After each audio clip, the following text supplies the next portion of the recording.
Sport. AFL. Get set for the deafening roar. The pent-up emotion is about to flow. Listen to the crowd roar. AFL. Fans are on their feet. Can't believe what they're about to see. The 2021 AFL Premiership Season. Grandstand AFL.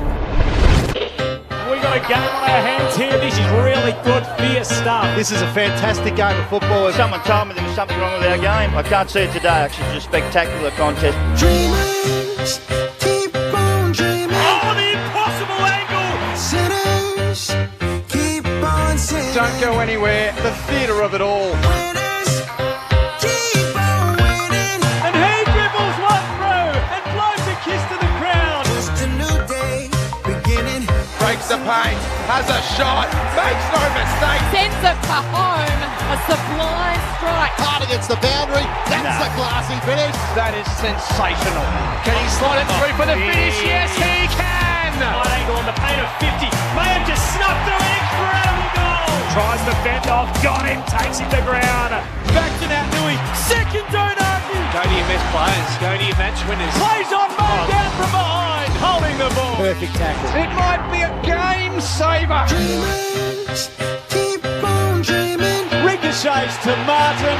You know the rest. The razzle-dazzle has arrived. That is spectacular. It's a new day, new day, new day beginning. Osborne kicks the goal. Welcome to the big time. Oh, the great mark. Outside of the boot, Eddie. Oh, he has kicked it. Makes no mistake. Goes back. Straightens up towards goal and brings it back superbly. Here's that familiar roar. Double fist salute to the crowd. They might have a new fan favourite. He'll snap. He'll go. A ripper from Gripper. Snaps off a single step and bends approve. Grandstand AFL. The 2021 AFL Premiership Season. Dribbles it through and ends the game. On ABC Radio and on ABC Sport Digital. Two old rivals collide today as Hawthorn hosts Collingwood at the MCG. These games usually played in front of 65,000 or more. Today, it's 17th and 15th. It's at an empty stadium, but there's plenty of intrigue in this contest. Robert Harvey's looking for a third win in charge of the Pies, while Alistair Clarkson's Hawks surprised Brisbane's last week's in their mentor's final reign, or the final days of his reign at Hawthorn. It is a clash where these two teams have played for so much over so many years. Today they're trying to make some late inroads in this 2021 season. There's no late change. Tyler Brockman, the sub for Hawthorn. Trent Bianco, the sub for Collingwood, as the Hawks meet the Pies on Grandstand AFL. Great to have you with us. Joel Peterson with you this afternoon on ABC Radio and Sport Digital. Calling it alongside me is Andrew Mays. G'day, Maysy. Hello, Joel. Becoming far too used to coming to grounds with no crowds, unfortunately, but hopefully we get a bit of an old-school shootout today. It's what you always hope for late in the season, a few glimpses into the future for both of these two teams. So, Clarko, it still sounds very strange to say Alistair Clarkson's only got a couple of games left as coach of Hawthorn, but that's where we're at, and it'll be interesting to see how he goes this afternoon. Overcast day in Melbourne. The lights are on here at the MCG. I wouldn't say that they're taking any real effect, but conditions pretty good for football. We'll head down to Jess Webster to get an update on all the latest from Boundary Side very shortly. We're in good hands in terms of our experts on Grandstand AFL this afternoon. St Kilda 300 gamer Nathan Burke is with us. G'day, Burkey. Hello, Joel. Maisie, yes, you mentioned old school there, Maisie, and I'm getting a little bit nostalgic here. You've got two traditional clubs at a 2 o'clock start. We used to play football back in the day, 2 o'clock at the MCG. Okay, it's a Sunday and there's no one here watching. Apart from that, though, we've almost got everything we need for a ripping, nostalgic sort of a game. It's a traditional clash in some senses, and in many, not so much. That is for sure a couple of minutes away from starting here at the MCG. Alongside Berkey this afternoon is Collingwood Premiership player Luke Ball. G'day, Bally. G'day, Joel and Maisie. Berkey. The smooth passage up Punt Road is I think, the only positive with the lack of traffic to come out of this period. I thought I was running a bit late, but then, of course, there's no crowd. There's not going to be 80,000 at a Hawthorn Collingwood game at the G. So you're right, Maisie. It's hard to get used to still. The players are doing a good job of getting used to it, though, aren't they? And despite their ladder positions, both of these teams come into this game in reasonable form off the back of good wins last week. So beautiful conditions, no wind, nice and still. 16 degrees, I think. So hoping for an entertaining game of footy. Hey, Berkey, just one before we get stuck into the game preview itself, because we're kicking off in about 5 minutes' time. On the scoreboard, remember how they used to have Z, V, X and all that sort of stuff? As a player, did you know who the other teams were, and did you ever look up at it during a game? No, I didn't know who they were. I didn't have a record down my sock to pull out and see who they were. But no, I do remember going to the football, and that was part of it. Getting the football record and having a look, and A playing B and X playing Y, and exactly who they were. And the old scoreboard down there at Moorabbin was a fixture that was something special too.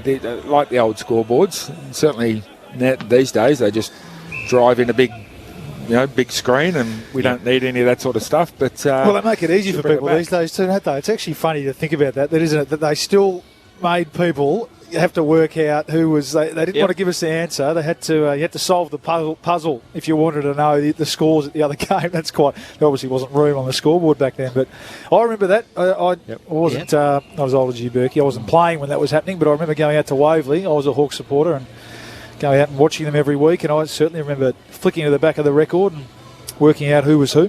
And there'd be a really tight person who'd sit next to you and ask, who's X and who's Y? And you're like, buy a record. Buy the record. Only $2.50. It's almost country footy areas. You've got the kid who gets the pie and the can of Coke to be changing the scoreboard. You've just got to hope that they're keeping up and keeping across things and making sure it's right. No such drama here at the MCG this afternoon. The Hawks warming up at the Punt Road end. The Pies at the City end. Nathan Burke and Luke Ball. What do you think we can expect this afternoon? As you mentioned, both coming off good wins. The Pies picked apart West Coast last week. Hawthorn did much the same for 3 quarters at least against Brisbane. Berkey, how do you see it unfolding?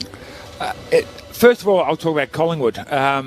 When Harves got the job, took over, we instantly wanted to see, they're a bit of a stifle team. We want to let them loose. And Harves' thinking, which probably caught a few of us by surprise, was, no, I'm not going to do that. I'm going to make tweaks. And that was a word that he used. He said, I'm going to make tweaks, and we're going to change things along the way. And in my mind, I was thinking, but Harves, if you want the job, mate, you've got to get out there and let them run free and show what you can do. But you know what? He stuck fat to that, and the tweaks that he's been putting into place, they haven't worked every single game, but I think we're starting to see them now, and we're starting to see some. They're still keeping that defensive fervour that Collingwood need to have, but they're opening the game up. They're more likely to take a risk through the middle, and I'm also seeing the tweaks come in with the selections that he's making. Harves is certainly one to not go by reputation. He'll chuck reputations out the window and play who he thinks is going to be the best for that particular week. So I'm really loving what Harves is doing. So I want to see those tweaks, that more attacking ball movement, come into play again today. Yeah, and you know him obviously really well, Berkey, and it's an interesting summary, and I agree. And I think why he's been able to do that is their top-end talent, and they've got a few back. They've got Howe back behind the ball, but their top 5 or 6 still stack up. They're still A-graders against anyone in the comp. Yes, there's a bit of a gap after that to some young players that they're giving opportunities to, but I think you're right. I don't think Harves is in the mode of we're going to give some opportunities here. The guys are coming in because they earn it. Yep. They earn their chance through playing their role.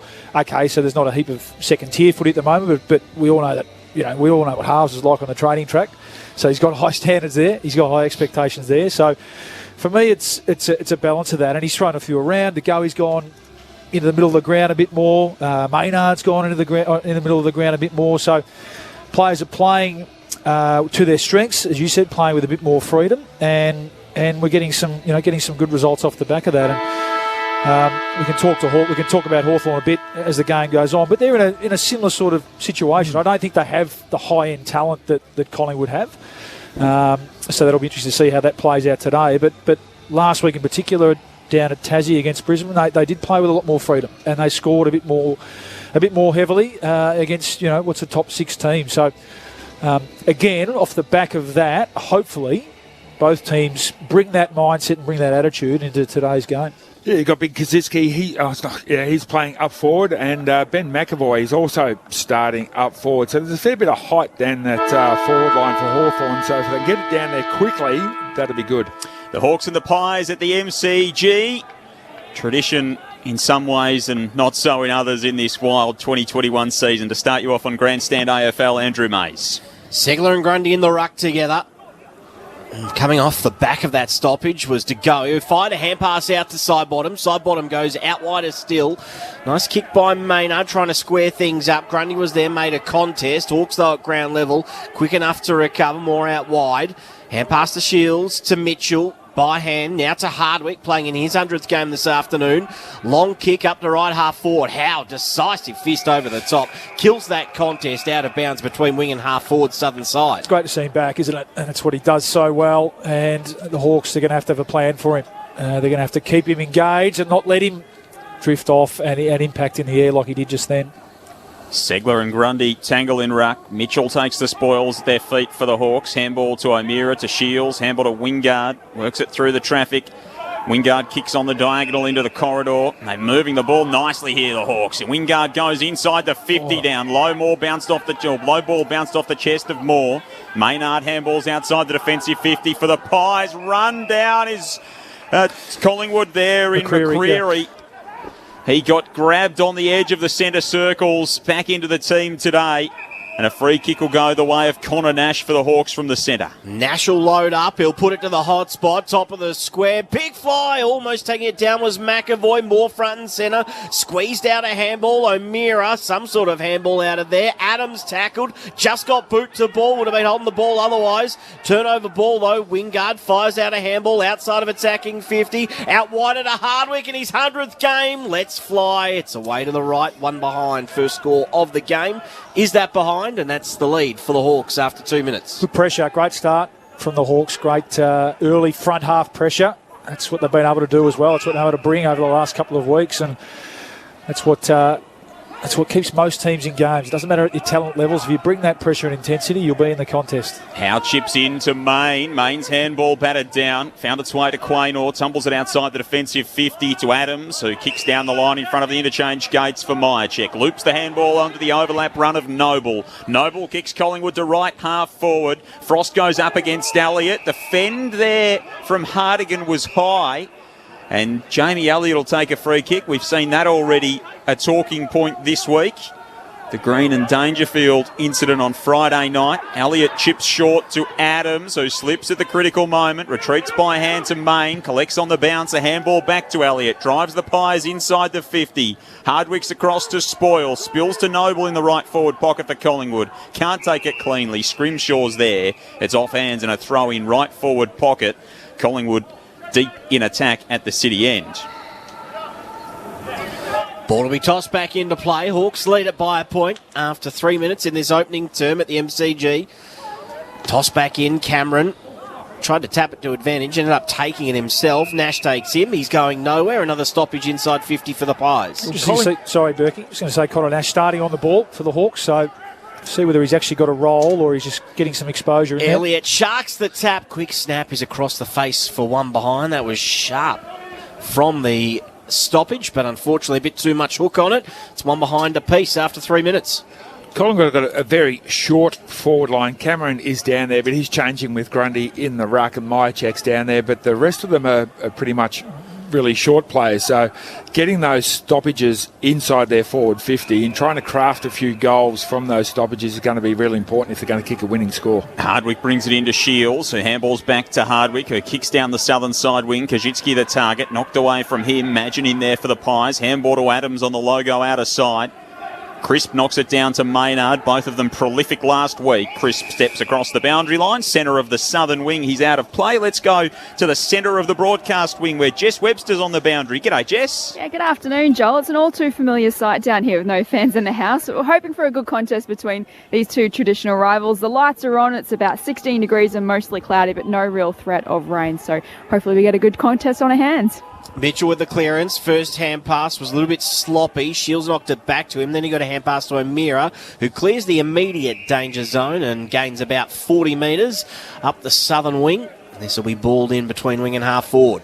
early days, Berkey, but already can see both teams trying to get energy on the ball, trying to get overlap run, that forward handball that Richmond put in vogue over the last three or 4 years. It's good to see. Very shallow throw in there. Grundy's tap went straight to Mitchell. Hand pass to Howe, who threads the needle with his hand pass. Found O'Meara well. Into the pocket with his kick. It's over the head of Madgen. Howe has a fumble. Happy to see it through for a rush behind. Second of the game for Hawthorn. They led it 2 behinds to 1 behind after 5 minutes. Howe lopes in from fullback for the Pies. Thumps it on the right boot out toward Cameron. Bramble up in front.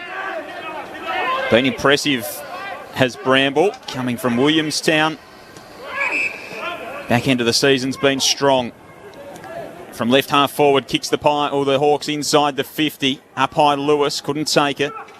Fighting for the footy at ground level, Kajitsky. Spills out the back. Howe has it for the Pies to Grundy. Hemmed in on the boundary line is Adams. Just tries to barrel one outside the defensive 50. Segler goes up for the Hawks. Can't take it cleanly. Great tackle, Noble. Caught Bramble. Locked him up. Whiz. Umpire said that's okay. Ball up.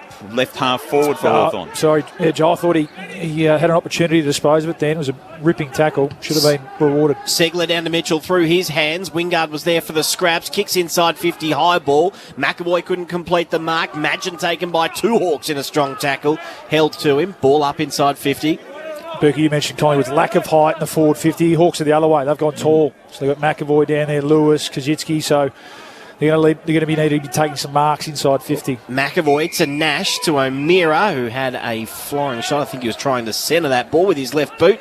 Hit the wrong side of the footy. Out of bounds on the full. McAvoy's flown for 2 so far. Got his hands to them, just hasn't actually stuck. But Mitch Lewis getting Howe out of the way is going to be vital. DeGoey in the defensive 50 for the Pies to Adams, who steps around O'Meara, sends it out to Noble, who marks in front of Bramble at right half back for Collingwood. Fluoro yellow boots of John Noble.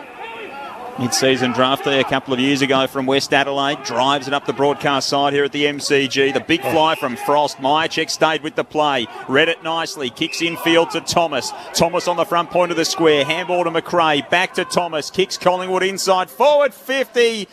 Henry had hands to that. Couldn't pull it in.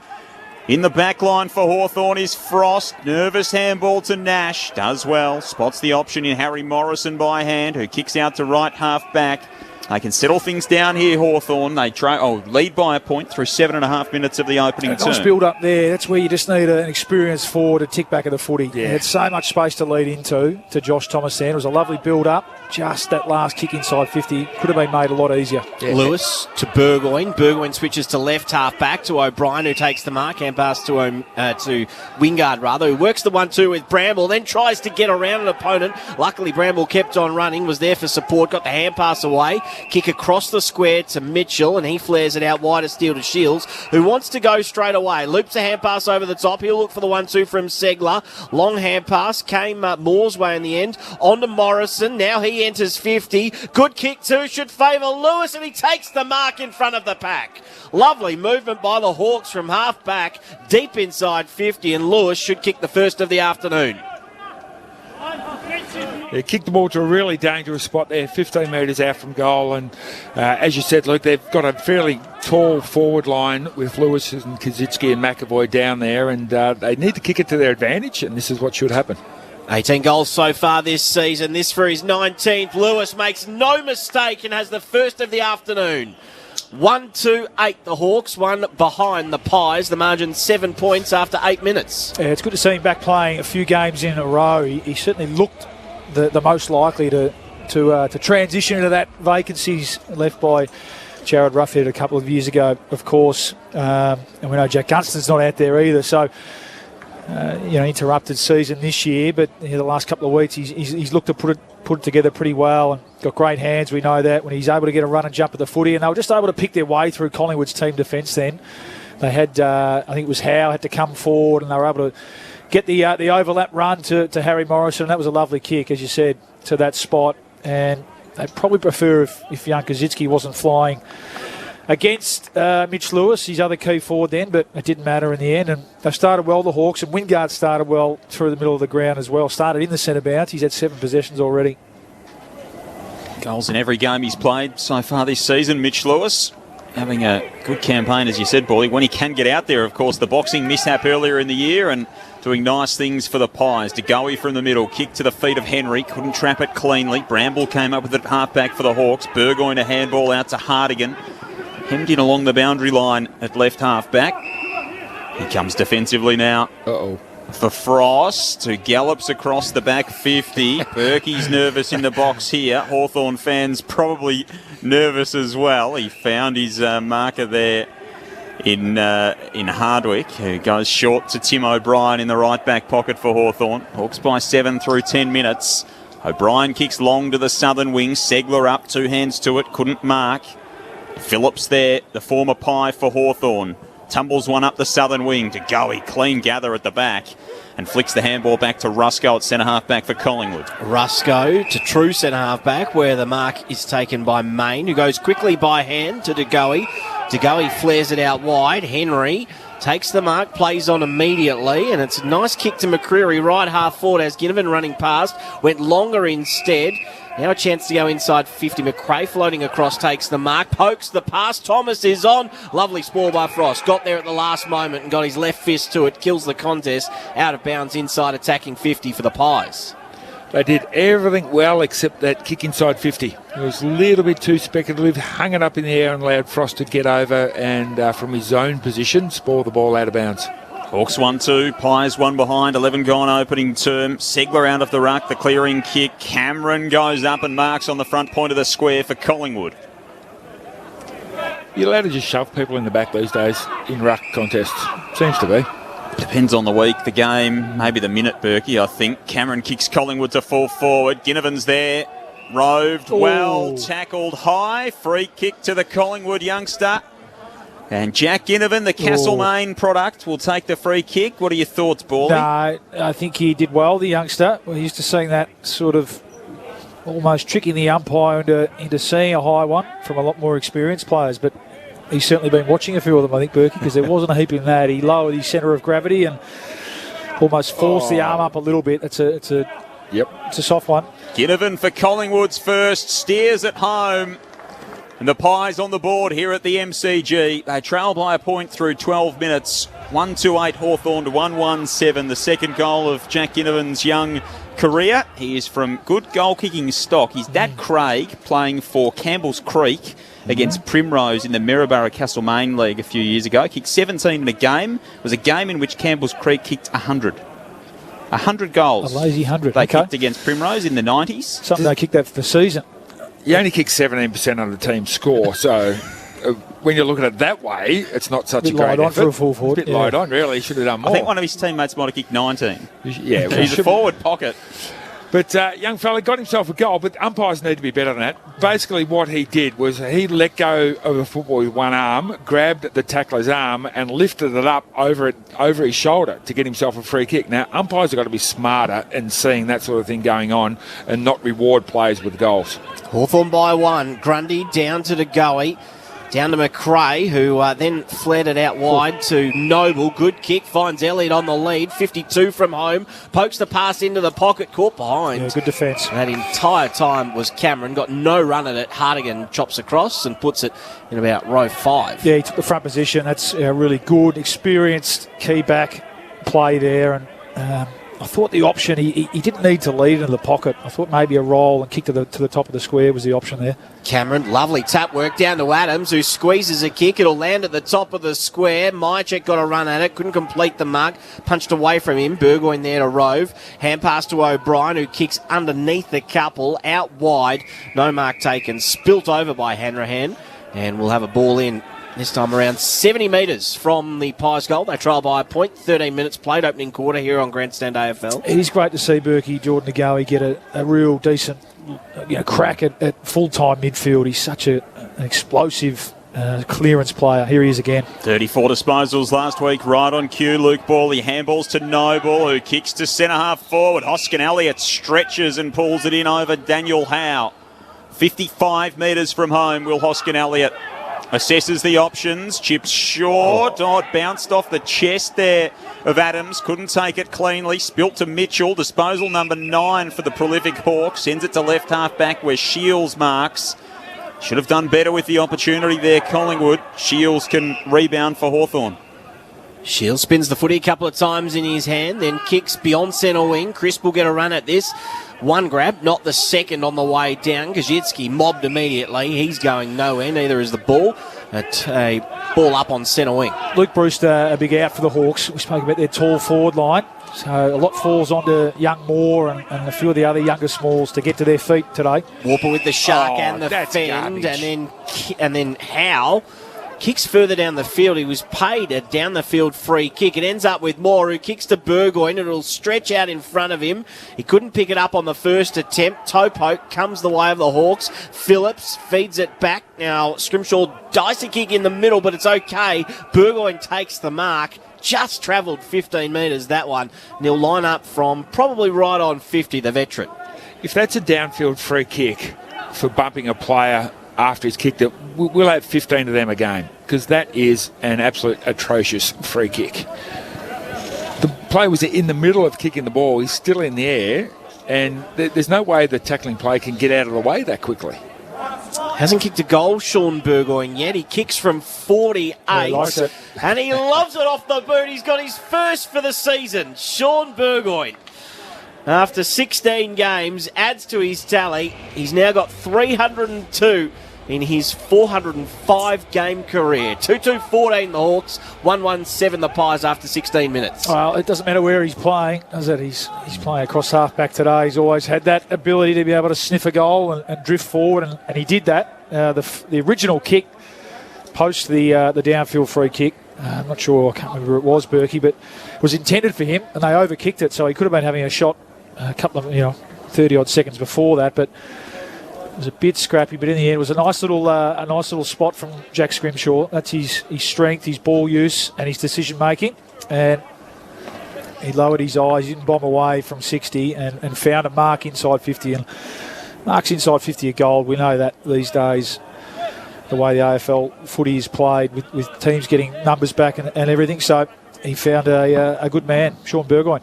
Luke Ball alongside Nathan Burke, your experts on Grandstand AFL this afternoon. Adams from the restart for Collingwood. Handball to Noble. Low kick floats its way to centre-half forward where Henry and Burgoyne were matched up. Henry's handball went into the head of Jager O'Meara there. Play on an advantage to the Pies. Finlay McRae waltzes through, eyes the sticks, and makes his mark on the AFL competition with his first goal. Game number 8 for Finlay McRae. From good stock, of course, brother Jack, a star for the Western Bulldogs, and that was an assured finish from 40 out on the run, and he pulls Collingwood back to within a point. 14 plays 13, the Hawks ahead through 17 and a half minutes of the opening term. It's been the centre bounce work, Berkey. That's 4-zip, and it's been a combination of things. The goalie's been involved, Grundy, but it's the last two. John Noble has come in off the wing and swept the clearance, received the handball back, and pumped the ball forward, which I like, because you know you've got 6 on 6 ahead of the ball. And you know that can make defenders nervous, and that's what happened there. They got a free kick, and young McRae, who hunted the ball from the centre bounce really well as well. He's a smart player. Had coached him for a year back at Xavier as a year 10. We know his stock, as you said. His brother's such a prolific ball winner. It's great to see him getting an opportunity. Back to 1 point the margin in favour of the Hawks. Segler won the ball down, but DeGoey was being held. So DeGoey with another clearance. This is his 8th possession of the game so far. Feeds it out wide. Main takes the mark just in front of centre wing as Rusco outside of him. That's where he heads. Rusco, dinky little kick over the top. Copped a fingertip from Hardwick on the way through to side bottom. Who was good enough to gather. Hand pass to Adams. Hand pass to Main. Outside of Crisp, who had to go back and fetch. And that forced a hurried kick inside 50. Morrison chimes in for the mark for the Hawks. Harry Morrison flares the kick wide to Tom Phillips at right half back for Hawthorn. Over the top for Hanrahan. Marks in line with the back edge of the centre square. Out on the southern wing here at the MCG. Overcast skies, as Jess said earlier, no threat of rain this afternoon. Hanrahan kicks down the line. Lewis and Howe both flew past the football. McRae's there for the Pies. Got it to Quaynor. Adams nudged off the footy. Grundy goes in, picks it up, turns it over by hand. Phillips takes it for Hawthorn. Kicks to right half forward for Segler. Segler lays it into the pocket. Moore takes it on the chest. Right forward pocket, only a pace in from the boundary line. He's 25 from home and brought around on the angle by the umpire. Just a bit cleaner with their ball use at the moment, the Hawks. That was a good example of that. Pies coughing the ball up and then the Hawks making them pay with a couple of nice kicks. 25 on the season for Dylan Moore. Not too many better than that. A lovely curling left foot finish. And Hawthorn back out by 7. 3-2-20. Collingwood 2-1-13. Ticking into time on in the opening term on Grandstand AFL. And it's also the ball use going inside 50, being able to hit targets, various targets, whereas the Pies have tried to hit targets going inside 50 but haven't been able to get any marks as yet. Both their goals coming from sort of general play rather than marking the footy, whereas the Hawks are managing to get marks. And I think that's through the dominance of the middle of the ground, they're able to get that overlap handball and get the ball running inside 50 rather than actually bombing it in like the Pies are doing to a degree. So Grundy, he'd love that handball back. It's one of those handballs where you fire off a handball, then when you look up and it's going straight to the opposition, you want to drag it back, but too late, it's already gone. Back in the middle, Pies have had the answers so far. No team kicking consecutive goals as of yet. It's the Hawks by 7.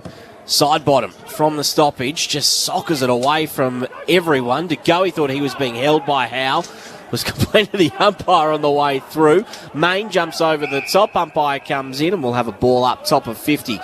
De Goey still continuing his conversation with the umpire. Warple gets to his feet, hands it back to the umpire. 6 centre clearances to 0 in favour of the Pies. Segler down to Howe. Howe off a left foot, pushed as he kicked it. He'll be happy with the boundary line here. Morrison sees it out for a throw in, right in front of the MCC members. It is the Hawks by 7 points, 21 played opening term. Yeah, the Hawks are certainly favouring Jonathan Segler at the centre bounce more than Ben McAvoy. Segler, of course, spent a couple of years at Collingwood, so on the rookie list before going to the Hawks, so the two ruckmen know each other pretty well. Ball tossed back in. Segler does the roving. Handball off to Howe, who overcooked the kick looking for more. Madgen drags it in. Good mark from Jack Madgen going back with the flight at right half back.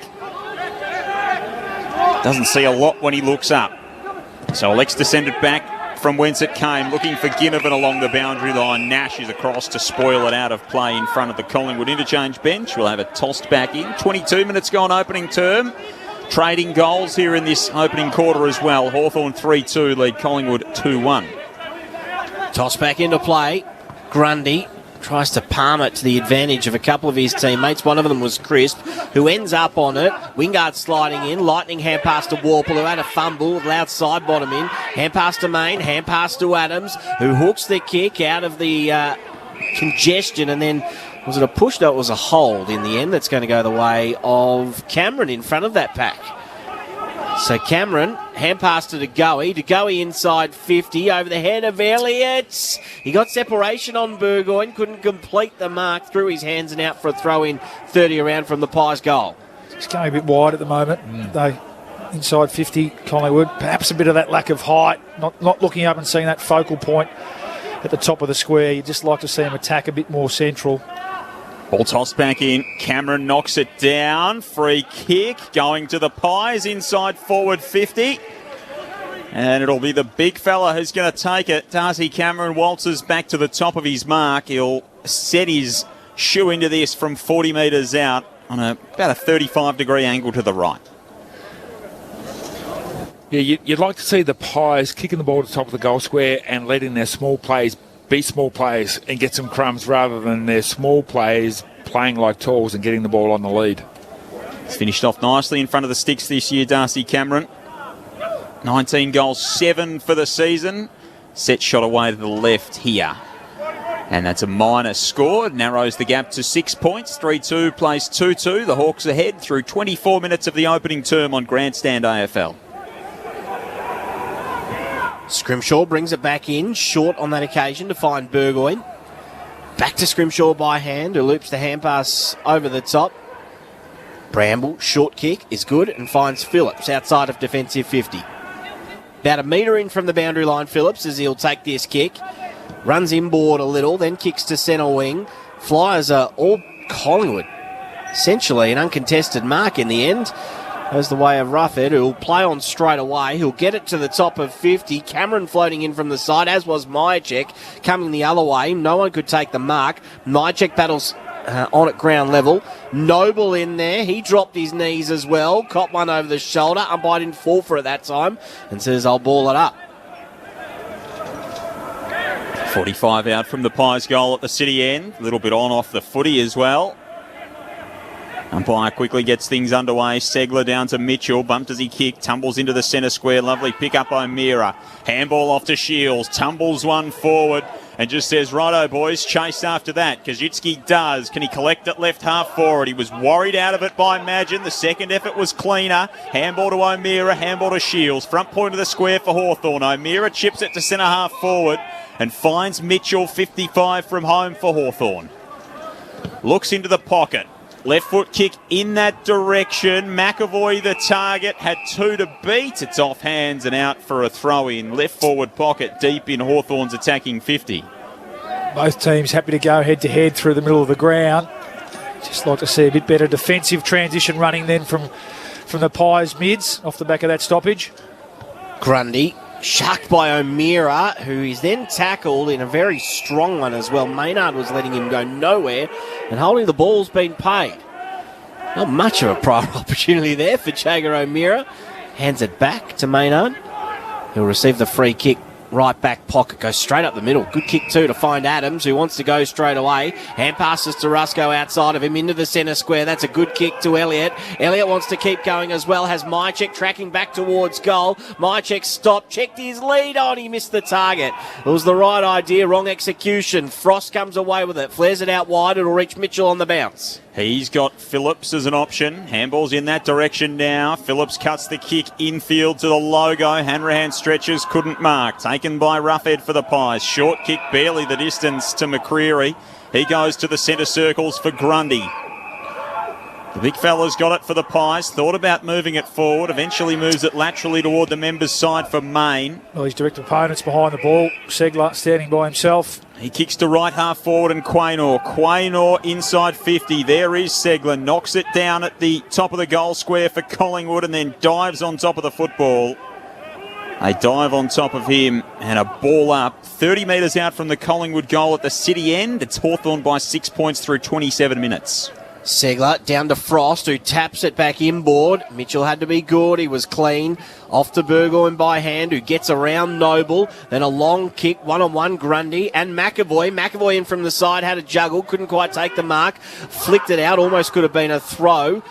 Now Shields onto it for the Hawks. Off by hand to Wingard, who turns it over by hand. A chance for the Pies now. Side bottom to De Goey. One way, then the other. Goes by hand in the end to Roughead, who just slams it on his boot. It's all Hawthorn forward of the ball. And going back into the hole, Scrimshaw takes a brave mark, backing back with the flight. No one coming at the footy for the Pies. The Hawks are just sitting back. Segler's sitting back. Burgoyne's sitting back. They're smart, experienced players.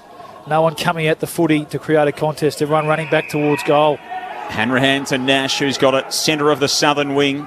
Comes inside the centre square to Hardwick, who goes, well, he looked laterally and mishit it slightly and ends up conceding some ground to Mitchell, who marks on the defensive point of the centre square. Short to Frost, and now they get things moving through the middle. Scrimshaw chips it to Warple. Warple a handball out wide. Hardwick back to Scrimshaw, who lopes all the way down.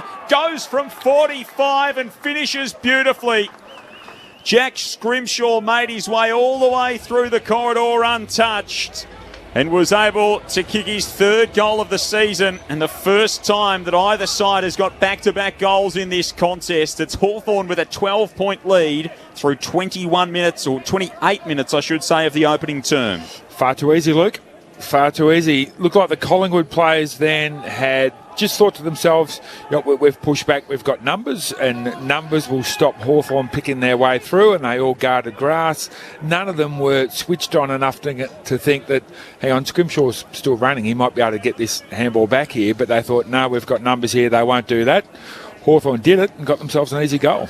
inside 50s similar. In fact, Collingwood have had 12-10. It's just so different, a stark difference as to how both teams are attacking. And far too easy. He's a good player. I mean, he's like Grant Birchall, isn't he? Scrimshaw. Yep. He's Mark too. He's a high draft pick, a top 10 pick, so we know he's got talent and he's starting to put it together a bit, which is exciting for Hawks fans. Made his way down from the Suns, of course. Tossed up. Grundy won the clearance eventually. Hand pass missed Quainer. Now a chance that lets in the Pies. Lets in the Hawks rather. Wingard's Sockers off the ground to the top of the square. Warple coming out against Maynard. Was tackled immediately. Couldn't go anywhere. Then Warple becomes the tackler. That ball is going nowhere. A ball up 20 metres out from the Hawthorn goal. Warple coming out of the square as the full forward at the centre bounces. Slightly unusual. And the Hawks pinch a late one here. McAvoy down to Nash, to Morrison, who tried to curl it home on the left boot. Out of bounds on the full, it floats in the right back pocket for Collingwood. Jeremy Howe will take the penalty free kick. Spins the ball in his hand as he waits for something to present.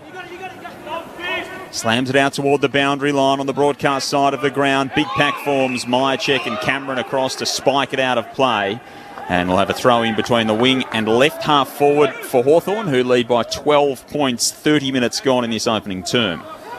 Lights on here at the MCG. Toss back into play. No rain as of yet. We're not really expecting too much throughout the afternoon. Noble took it. He was taken himself, and there ends the first quarter. An entertaining first quarter of footy. 4 goals to 26, the Hawks leading the Pies 2-14. The goal kickers for Hawthorn, Lewis, Burgoyne, Moore and Scrimshaw. Meanwhile, Ginnivan and McRae, a couple of youngsters with one each for the Pies. So a busy first term. Certainly in terms of the scoring, they traded goals for most part of it. And then Hawthorn with back-to-back goals to end the opening quarter. And it is the Hawks with a 12-point lead at quarter time. Hawthorn 4-2-26, Collingwood 2-2-14 on ABC Radio and ABC Sport Digital. This is Grandstand, AFL. Know the story with ABC News Digital. Get the latest breaking news with live notifications whenever you want, wherever you are. We are considering going to zero emissions. We'll go ahead as planned. And abruptly ended the case. It will help us all get back to normal and back to all the things that we love. Those are the kind of things that work. There's hope for a brighter future. ABC News, Australia's most trusted news source. Head to news.abc.net.au or download the ABC News app. The 2021 AFL Premiership season on ABC Radio and on ABC Sport Digital. Shields loops a hand pass over the top. He'll look for the 1-2 from Segler. Long hand pass came Moore's way in the end. On to Morrison. Now he enters 50. Good kick too. Should favour Lewis, and he takes the mark in front of the pack. 18 goals so far this season. This for his 19th. Lewis makes no mistake and has the first of the afternoon. Cameron kicks Collingwood to full forward. Ginnivan's there. Rove well tackled high. Free kick to the Collingwood youngster. Ginnivan for Collingwood's first. Steers it home. Hasn't kicked a goal, Sean Burgoyne, yet. He kicks from 48. And he lobs it off the boot. He's got his first for the season. Sean Burgoyne. Henry's handball went into the head of Jager O'Meara there. Play on an advantage to the Pies. Finlay McRae waltzes through, eyes the sticks, and makes his mark on the AFL competition with his first goal. Phillips takes it for Hawthorn. Kicks to right half forward for Segler. Segler lays it into the pocket. Moore takes it on the chest. 25 on the season for Dylan Moore. Not too many better than that. A lovely curling left foot finish.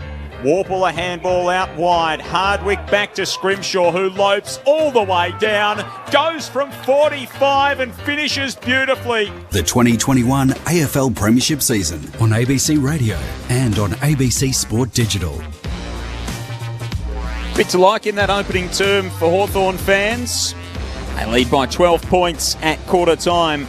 4 goals to Collingwood, 2 goals to Joel Peterson and Andrew Mays calling the action for you on Grandstand AFL on ABC Radio and ABC Sport Digital. Jess Webster's on the boundary. And to sum up that opening term, our experts are Nathan Burke and Luke Ball. Entertaining, you're right, Joel. Yeah, certainly a free-flowing contest.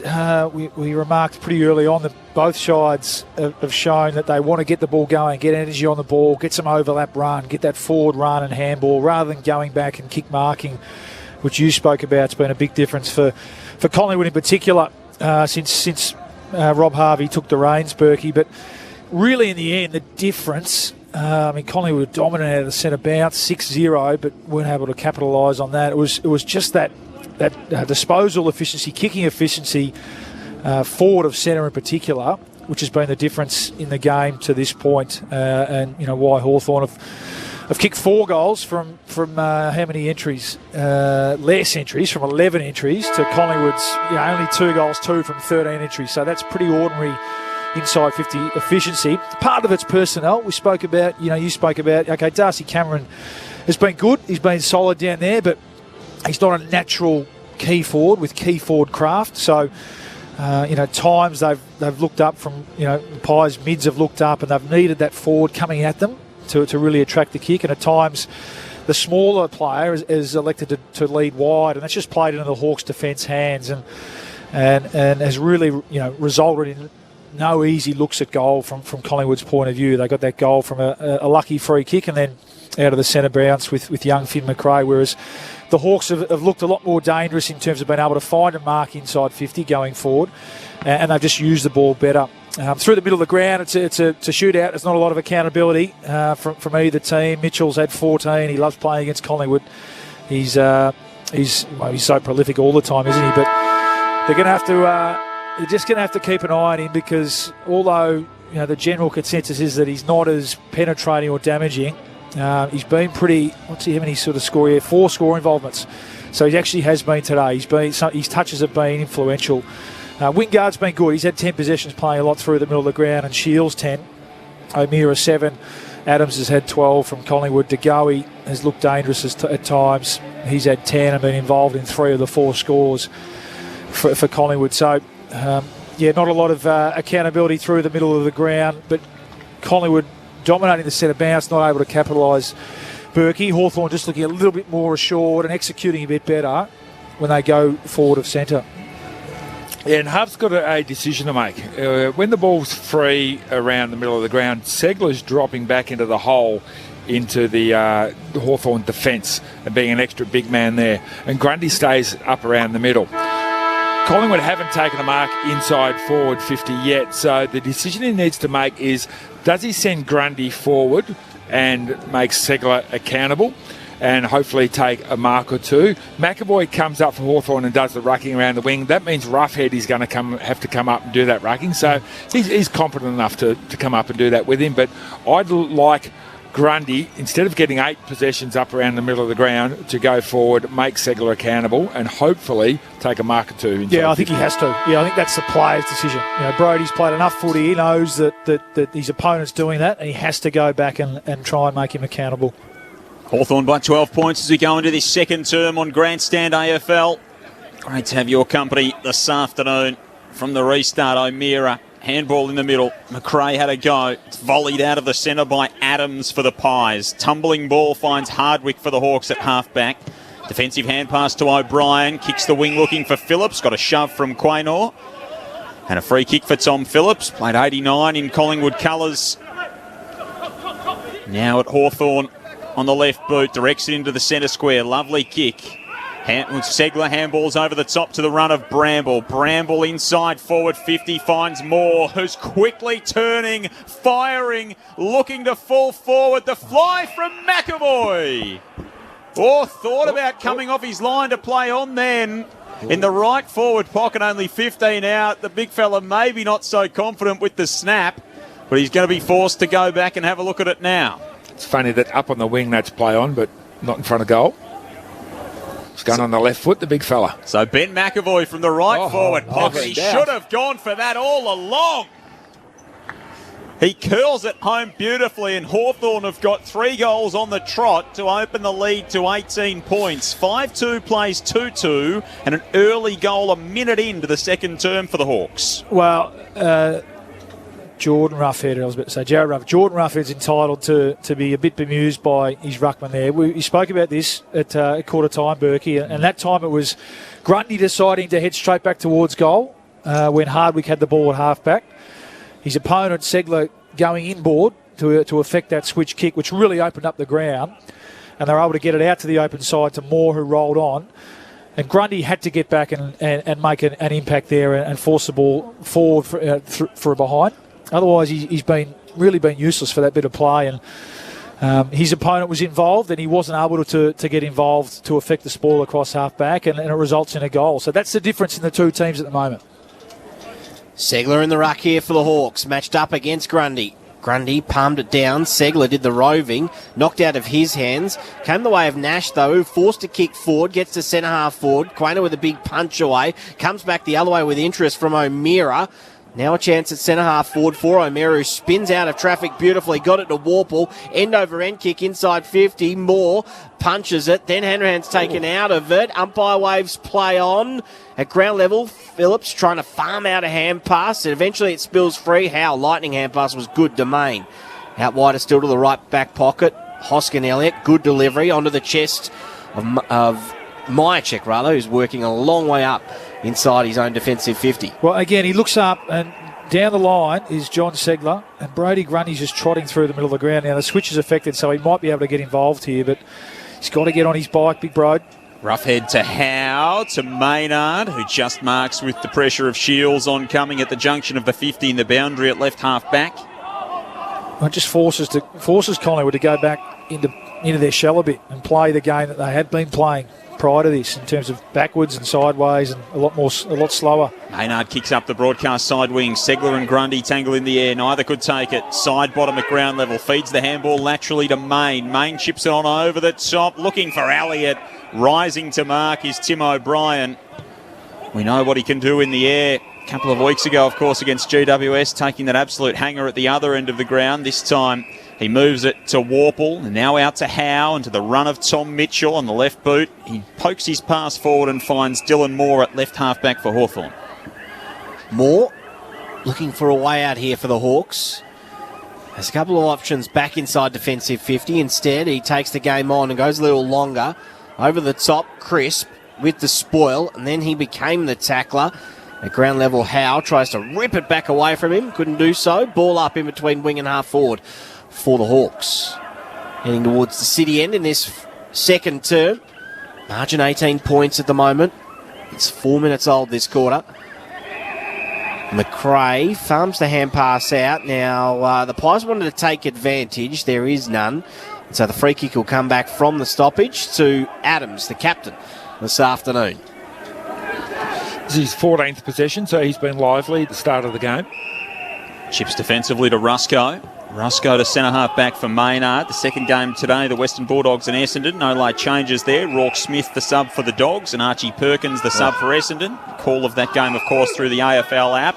Oh, playing on there was Hardigan after he intercepted the kick from Quaynor. Main was in to swoop on the football. Handball to Quaynor. The 1-2 with Thomas by hand, and now on to Sidebottom. Sidebottom cuts the kick laterally. Finds McCreary at centre half forward for the Pies. Inside the 50, Hoskin Elliott floated down the ground and marks 45 metres out, slight angle right of centre. Well, it was off the turnover, wasn't it? It was off the mistake here on the wing, but that's better ball movement. I've seen Quaynor involved with his pace and breaking a line. They'll be able to get the overlap handball through the middle of the ground and get a mark inside 50. Hoskin Elliott lays into it from 47 metres out. It won't have the journey, and Ben McAvoy goes up uncontested on the last line for Hawthorn. Takes the mark, chips it over the top to Burgoyne, and the Hawks may well have an easy exit out of defence, up 18 points. It does feel like they're a tall short, doesn't it? It sounds funny, doesn't it? But it does feel like they are a tall player. Short, especially forward of centre of the Pies at the moment. Well, what they need somebody to actually say, yeah, we are a tall short, so I need to play like a tall. Yeah. I need to adjust my game. Yeah, that's number 4 too. Yeah, and Myercheck needs to say, you know what, less leading, less trying to get it on the ground. I need to be the tall. Howe, poor kick coming out of defence. It's a turnover ball. Although then the Pies turn it over themselves. Warple, hand pass out to Nash, who looks further out wide, left half back. Mark taken by Hal. He'll hope to do better on this occasion with his disposal. Pokes the pass over the top to Nash. Playing more midfield minutes over the last fortnight. Bit of a move for him. He hasn't looked too out of place so far. Nash. Long kick up towards 50. Mark taken by Segler. Strong one too. Hand pass to Moore. Hand pass to Warple, who lets fly from 53 and nails it. Hit it as sweet as he could. And the pressure really coming on the Pies now. That is 6 for the Hawks. 6-2-38. The Pies stuck on 2-2-14. 7 minutes played second quarter.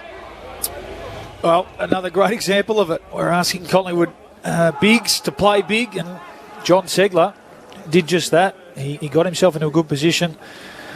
It was, in modern footy anyway, that a shallow entry can be a dangerous option, but he jumped up, took the mark, and gave the handball off to young Warple, who's starting to work into the game. That was a brilliant finish from outside 50. They're just outworking the Pies at the moment. It's as simple as that, through the middle of the ground, well, all over the ground really. It's just it's a work rate thing, and if they don't do something about it, the Pies, this one will get out of hand pretty quickly. Luke Ball alongside Nathan Burke, your experts on Grandstand AFL. Collingwood having to answer the 4 goals in a row here for Hawthorn. Out of the middle to Goey, to McRae, to Henry. So 2 of the young guns combining. Henry at centre half forward, kicks inside the 50. Elliott goes up with one hand, can't mark. Scrimshaw there. Myercheck tried to volley it through it full forward. It's off hands and rushed through for a minor score. Collingwood's first score of this second term comes 8 minutes in. They trail by 23 points. Burgoyne with the kick-in duties. Right back pocket finds Frost. He chips over the top to Segler, who has to stretch, but he takes the mark on defensive 50. Hand pass put Scrimshaw into trouble. Did well enough to get the hand pass straight away to Bramble. He works the 1-2 with O'Meara, who sold him into trouble. Got out of the Degoe tackle. Hand pass to Wingard was messy. This is all messy. Wingard's hand pass missed Mitchell, coming the other way. Now Henry. Henry tries to get his hands free. Couldn't do so. Just got a foot onto the ball, so it wasn't a legal disposal. Bramble's had enough. He just throws it on the boot. Gets it up to 50. Ball bounces on its point. How there to mop up. Hand pass to Crisp. He overcooks the kick to the left back pocket. It sits for Quainer, who's got a bit of speed to get away from McAvoy, and then hangs it out wide. Too wide, out of bounds on the full. Cameron had a juggle anyway, would have been a ball in, but out of bounds before it reached him, so a turnover ball. That was a scrappy 60 seconds of footy. The vision of the players is 5 metres in front of them and 7 metres. That's the maximum. No player is actually looking up and going, okay, 5 metres around me is just congestion. What have I got further down the field? And they do have things further down the field, but the average vision of the modern-day footballer seems to be around about 8 metre radius around them. Scrimshaw marked the short kick from Bramble. He kicks to half forward. Lewis out, got a hand to it, couldn't take it. McRae flips the handball back to Maynard inside defensive 50 for the Pies. That's a lovely kick out into the path of Hoskin Elliott. Beautifully weighted. Hoskin Elliott had to watch it come over his shoulder and accept it to his chest. That's a dangerous kick back into the corridor, and it's cut off by O'Meara for Hawthorn, who's marked on the attacking point of the centre square for the Hawks. Handball to Burgoyne going past, who 9 irons one to full forward. A bit of a miss hit. Kajitsky goes back, landed on the head of Madgen. Phillips over the footy. He can't take it cleanly. Madgen a handball to Quaynor. And now to Main at left half back for Collingwood. Directs his kick in field. It was a nice one. It found Adams inside the defensive arc for the Pies. Adams thought about continuing the switch, instead kept his eyes low and hit Henry. Give it. Henry ignored a couple of runners going past. One of them was backwards. Adams. Now he goes back inside defensive 50. Clip that one for the young fella on Monday. To the groans of our experts behind us. Yeah, McRae streaming through the middle of the ground and ignored him. Now it's out Crisp on the wing. Out wide. But just Maisie just allows the Hawks to get back. Look at them queuing up behind the ball now. So one in, the Hawks are happy to take the long kick because they've got aerial presence, but the Pies clearly aren't. Hoskin Elliott to Myercheck, who takes the mark. Almost 50 metres there. Snaking round the back was Howe. He was trying to follow Hoskin Elliott, who kept on running after delivering And now he ends up on the ball himself. He pokes the pass inside. De Goey is 55 from goal. Okay, give Cameron a chance. Come on, big fella. Let's make a big contest here. Hasn't gone back a long way to go, so he just sets it up. Cameron will get a run at it. One grab, not the second. Thomas front and centre. McCreary, hand pass was lightning. Now Henry, and he delivers. A much-needed goal off the left boot. Smart snap there by Ollie Henry. 3-3-21. The Hawks 6-2-38. 11 minutes played, second term on Grandstand AFL. Let's head downstairs. Jess Webster. Well, it was a goal that Collingwood really needed, but what I've noticed down here at ground level is the energy coming off the Collingwood bench, I feel like probably isn't where it needs to be. When there's no crowd to get behind you in games like this, you've got to be your own fans sometimes. So I think the body language for me just probably isn't where it needs to be for Collingwood at the moment. But hopefully that goal will kickstart a bit of emotion for the Pies. Interesting pick up there, Jess, and that's what it looks like out on the field as well. Hawthorn seem to be a bit more up and about, but sometimes it's it's not rocket science, this football, is it? You get the ball outside 50, you kick the ball to 15 metres out, get the big fellas to compete, the small fellas to get front and centre, some in at the contest, some just on the outside of the contest, and you get yourself a goal, Bally. Yeah, and well done, because he got back into a good spot, front and centre, Ollie Henry. I was critical of him through the middle of the ground, but he did well, and a nice finish on the left foot. Back in the middle, De Goey dives after it. Mitchell dives on top of him, and De Goey is said to have dragged it in. Free kick going to Hawthorn.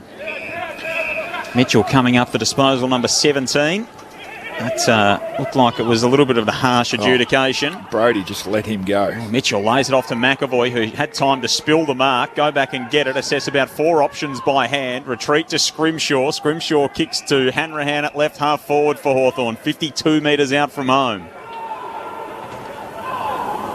Hanrahan kicks to the pocket. Lewis will get a run at this. Arise can't pull it in. Warple's out the back. Crisp there too. It's walked across for a rushed behind for the Hawks. The margin back to 19 in favour of Hawthorn. 13 minutes gone, second term. How Short finds Crisp, who wants to go immediately. That's a poor kick. Gave Cameron no chance whatsoever. O'Brien takes the mark, forward of centre. And then he darts a ball inside onto the chest of Bramble. Bramble looking for a way out himself. He goes short onto the AFL logo on the wing. Hardwick takes the mark, the milestone man this afternoon. 100th game for the Hawks. Short kick finds Mitchell. Another possession for the Brownlow medalist. Flares it out wider still to the southern wing. Mark taken by Scrimshaw this time. He pokes the pass inside. Back to Hardwick. Everyone bar 2 in front of him on the MCG.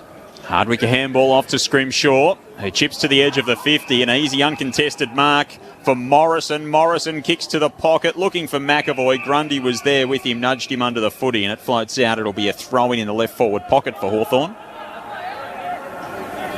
Again, far too easy ball movement by Hawthorn. Collingwood players just happy to guard grass and not be responsible for a direct opponent. 30 out from the Hawks goal. Grundy takes it out of the ruck, jams it on the boot. Thomas slides in at half back for the Pies to mark.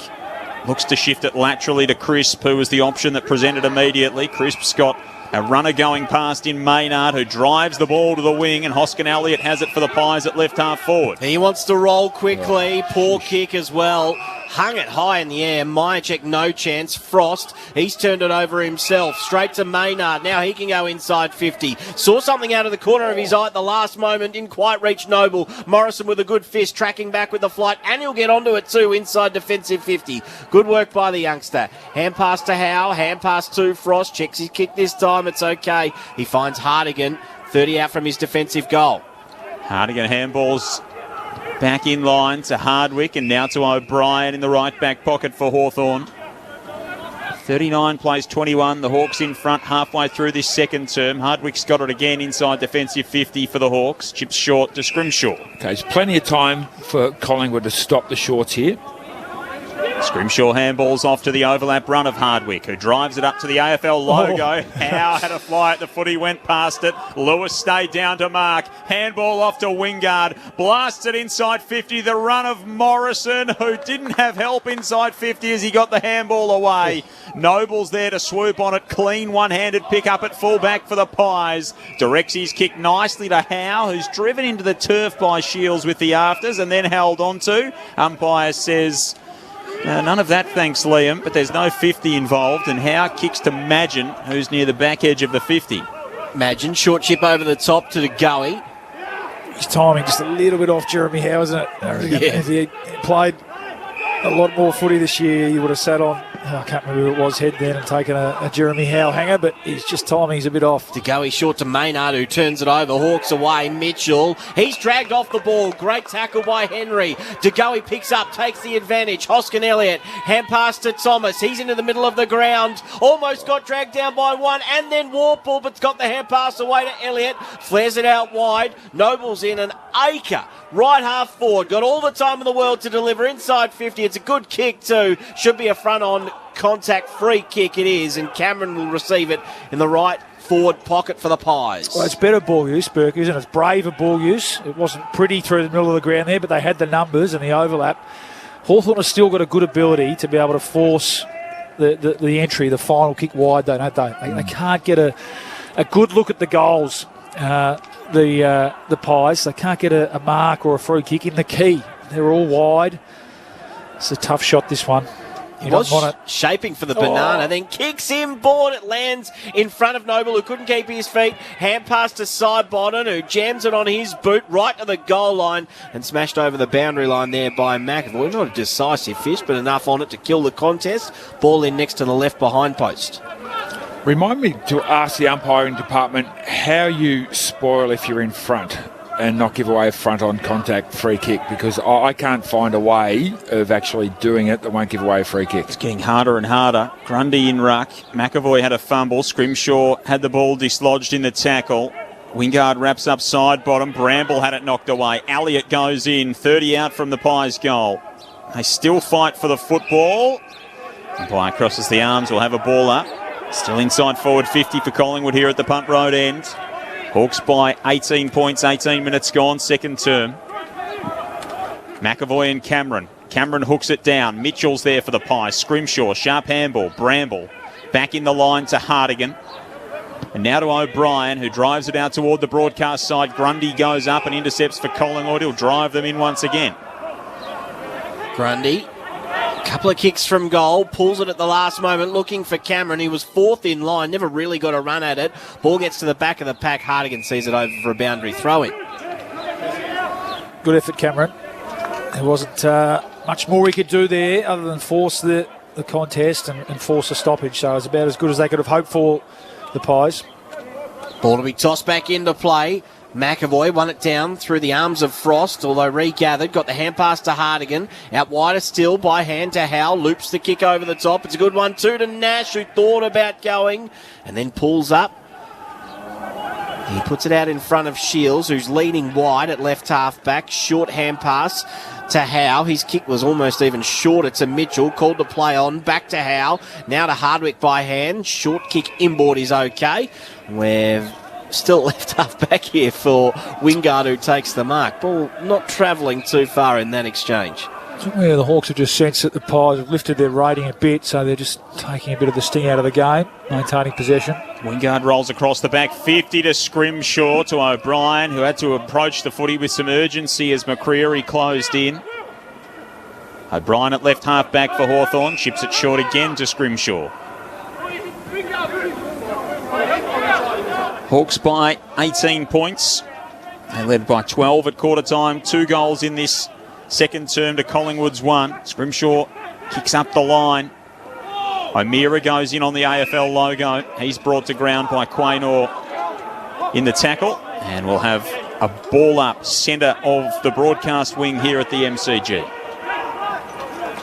18 points the margin in favour of the Hawks. Tossed up on the wing. Grundy tried to burst through the pack, now at ground level. Ball gets stuck underneath him. Umpire circles. Another ball up. I think we need half-time. Which we sure do. It's not a great deal. Let's be totally honest. It's not a great deal happening out here. We're all playing for the whistle. It's been a battle this second quarter. Grundy done for holding the ball there in the end, and a few Pies thought they had the free kick. It's going to go the way of McAvoy. Just want to see one team just take it on. Just be brave. There's a lot of just absolving of responsibility here. I don't know what to do with it. You can do something with it. McAvoy goes to right half forward. Lewis No mark taken. Howe. Kick end over end. Good mark taken by Shields, who goes by hand to Scrimshaw in the middle of the MCG. Scrimshaw inside forward 50. Odd floats over the head of Noble. Gets out the back to Howe. Flying shot on the left boot. Has he floated that one home? Yes. Daniel Howe comes up with the finish. It was far from pretty, but it was certainly effective.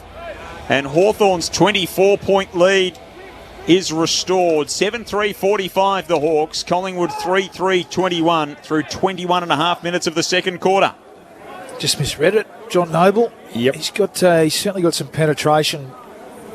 Jack Scrimshaw, they love the ball in his hands. He's coming off a rest. He's been great at 15 possessions. Traded for a third-round pick. Yeah, it seems a bargain now for a former first-rounder who's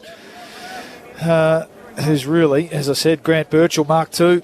They obviously had him pegged as that, and he's starting to really blossom. Jack Scrimshaw, 4 score involvements, couple of inside 50s off half-back and a goal. And he just had that extra carry on his kick. I'll give John Noble the benefit of the doubt and over the back, and doesn't kick a heap of goals, Daniel Howe, but that's one of his better ones. Grundy palms it down, missed Adams though. Wingard onto it for the Hawks, delivers inside 50. Morrison takes the mark on his chest. Now he'd have to kick this 55, so he goes to pass instead. Hit it over the head of Lewis, gave him no chance whatsoever, and out for a boundary throw next to the right behind post. But you're seeing a lot of impatience going inside forward 50. The first player that leads is having the ball kicked to them. It's not always the first option is the best option. Just wait, let things unfold. The umpire will tell you when to play on. Well, Lewis takes it out of the ruck for the Hawks. Curls one, a bouncing shot toward goal. It's accepted by Roughhead in the defensive goal square. Handball to Madgen. Handball to Adams for the Pies, and they'll run it out through Crisp at right half-back. Cuts an aggressive kick back into the corridor. McRae stood tall under the pressure of Moore. Got bumped as he marked. Strong work from McRae for the Pies. Out wide to Noble. Now on to Crisp, who's got it defensive side of the southern wing. Kicks short up the line to Adams, who got a shove as he went to mark. And he's got it almost on halfway on the southern side of the ground. Adams motions a few teammates to come towards him, forced to go long. Segler dropping into the hole, takes the mark. Cameron never got a run at it. Held by Hardigan in that contest. Going back is Segler, inside defensive 50. Bramble called to play on, and then got around Henry a little bit too easily. Takes a bounce, comes through the middle. Hanrahan takes the mark, top of defensive 50. He's not really in a hurry. Chips it short to Mitchell. Mitchell's eyes darting right. He's at left half back. Goes back inside defensive 50 to Wingard. Wingard looking straight up the middle. O'Meara takes a catch. Just was almost like its second slip there. And Henry came late, couldn't affect the spoil. Short chip finds Nash. Nash out wider to Bramble. Bramble still takes this at right half back. It's a slow and steady build-up. It's going back inboard to O'Brien. This is the end of training when you say, right, let's just practice keepings off the other team. The other team, you just be cones. No crowd, we think more about the big moments and the cheers as O'Brien finds Lewis, but the crowd also has a propensity to get quite restless and sort of urge the team to do something a little bit more attacking. And, of course, we just don't have that with some of the jeers that we hear from the crowds occasionally. Lewis found Phillips inboard. Phillips was knocked after he kicked, but, gee, there's not a lot in that. Yeah, there isn't, but it's just, I don't like. I reckon he could have smothered then. So what was he doing, Bo McCreary? Yeah, so I don't mind it because it was lazy and sloppy anyway. So, okay, it was soft, there wasn't much in it, but it's poor. McCreary in from the side, gives away the free kick. Young player, but he's got to learn, he's got to be better. And it symbolised, Burke, as you said, Collingwood's intensity this half. It ends up with Kajitsky, and he makes the Pies pay full toll. Puts it through, and Hawthorn out to a game-high 5-goal lead. 8-3-51 the Hawks. Collingwood 3-3-21. 25 and a half minutes gone, second term on Grandstand AFL. I almost think these two teams are wasting this day because you don't get a better day to play football than this. There's good cloud cover, so there's no sun in your eyes. It's not too hot. There's no wind to speak of. You're at the MCG. It doesn't get better than this to play football, yet we're not playing football. We're playing keepings off, chipping the ball around, and one team's just playing a zone and not being responsible for any direct opponent, and just hoping that Hawthorn will make a mistake, and then we might be able to go back at them pretty quickly and kick it to a short forward, up forward. But it's not working out that way, so we need to change things. That's why I want half time for both coaches to go in and go, radio, this is not really working. We need to change things around a bit here. 5 goals the margin in favour of the Hawks. Grundy down to side bottom, knocked out of his hands. O'Meara, strong tackle in the middle, allowed his opponent to go absolutely nowhere. Another stoppage. Hawthorn have taken 84 marks already in this game. I was just about to mention that, Berkey, and they're on world record pace. Long punch from Segler. Crisp is dispossessed. Standing up in the tackle. Warple takes Magin to ground. That he was going nowhere. It's almost like what I've seen St Kilda do numerous times this year. Have a good win and then get ahead of themselves and think, yeah, we're a great attacking side, and forget the defensive side. Adams, hand pass to McCreary, who then fires inside 50. Elliott gets there on the bounce. Hand pass to Noble, who dropped it. Could have had a flying shot at goal if he'd gathered cleanly. Now a chance for the Hawks. O'Meara, his kick smothered. Wingard flares it out wide. Good vision to find Phillips, and they can reset here. Phillips out further wide to right half back. Hardwick takes the mark. The 85th of the afternoon. Yeah, well, the defensive side's the harder work, Berkey, and that's why. It takes more effort to do it. We've seen Essendon, a couple of weeks in a row previously, led 160 uncontested marks, and Hawthorn are just taking what Collingwood are giving him at the moment. Long kick up the line from Phillips wasn't marked, and it ends a disappointing first half for Collingwood. They kicked 2 goals in the first term, only 1 in the second. Hawthorn with 4 in each of the first 2 quarters. And the Hawks hold a pretty decisive 5-goal break at half-time. Hawthorn 8-3-51 to Collingwood 3-3-21 the margin, and even 30 points at the half. And for Hawthorn, it's been pretty easy going. The goals through Moore, Kajitsky, Howe, Scrimshaw, Burgoyne, McAvoy, Warple and Lewis, all single goal kickers for Hawthorn. Ollie Henry with the goal for Collingwood in that term. Jack Ginnivan and Finlay McRae with the other goals for Collingwood, as Hawthorn lead by 30 points at half-time. The game just about to get underway this afternoon is, of course, the Western Bulldogs and Essendon. That game over at Docklands here in Melbourne. Rourke Smith the sub for the Bulldogs. Archie Perkins the sub for Essendon. No late changes for either side. For all of our audience listening to us this afternoon a bit later today, it's Freo and the Brisbane Lions, which looms as maybe the game of the round over at Perth Stadium this afternoon. Just on those marks, Maisie, we mentioned last week, Collingwood had 166 against West Coast, which I think good for 9th all-time in the AFL, and that's a pretty prolific first half for Hawthorn on that front. Yeah, extraordinary. 167, I reckon they would have won very late in the game, so it's an amazing statistic, really, Bally and Berkey, to see that amount of uncontested marks as well. It's not like they're dominating the skies, it's just finding that space where they can and taking the short option. Yeah, it was that quarter in particular. I think they took 50 odd that quarter, and it was just, as I said at the end there, it was just what Collingwood were giving them. And they just looked lethargic and flat. It might be easy to give the Pies an excuse of being young and having that sort of up and down performance. I know Rob Harvey won't want to do that, and he'll give them a decent rev at half time. But they certainly did that quarter, and the Hawks did what they pleased. Stages we spoke about the fact that the Hawks, with their aerial presence and with their height, were happy to take that long kick and sometimes that long kick to half forward as well, which can be dangerous at times in terms of a turnover the other way. But Segler was good in the air. Lewis has been good in the air at times, and Kajitsky. So they've been able to do it in multiple ways, the Hawks, and really just test out Collingwood's willingness to want to work defensively. As you said, Berkey, that's the difference at times. Anyone can run forward hard, and this is across the board. Really, this is any team. Anyone can run hard forward when things are going well. The challenge comes when other teams are really trying to test you out defensively, and Collingwood have been been left wanting today. So they've got a half to turn it around and do something about it. What are we? 5 goals, so it's not completely out of reach. But, geez, they're going to have to play a lot better and have to work a lot harder in this second half. Unfortunately, a lot of players don't watch a lot of other games, because if they did, hopefully the Collingwood players were watching the Tigers last night. North Melbourne, chipping the ball around, a lot of uncontested marks in that first half, really dominating the game. And then at half-time, Richmond just said, let's not let them do that. Let's make it a one-on-one contest. Let's get some, put Baker up forward and real good forward pressure, and let's see what we can do. And they kicked, last 12 goals on end, pretty much unanswered.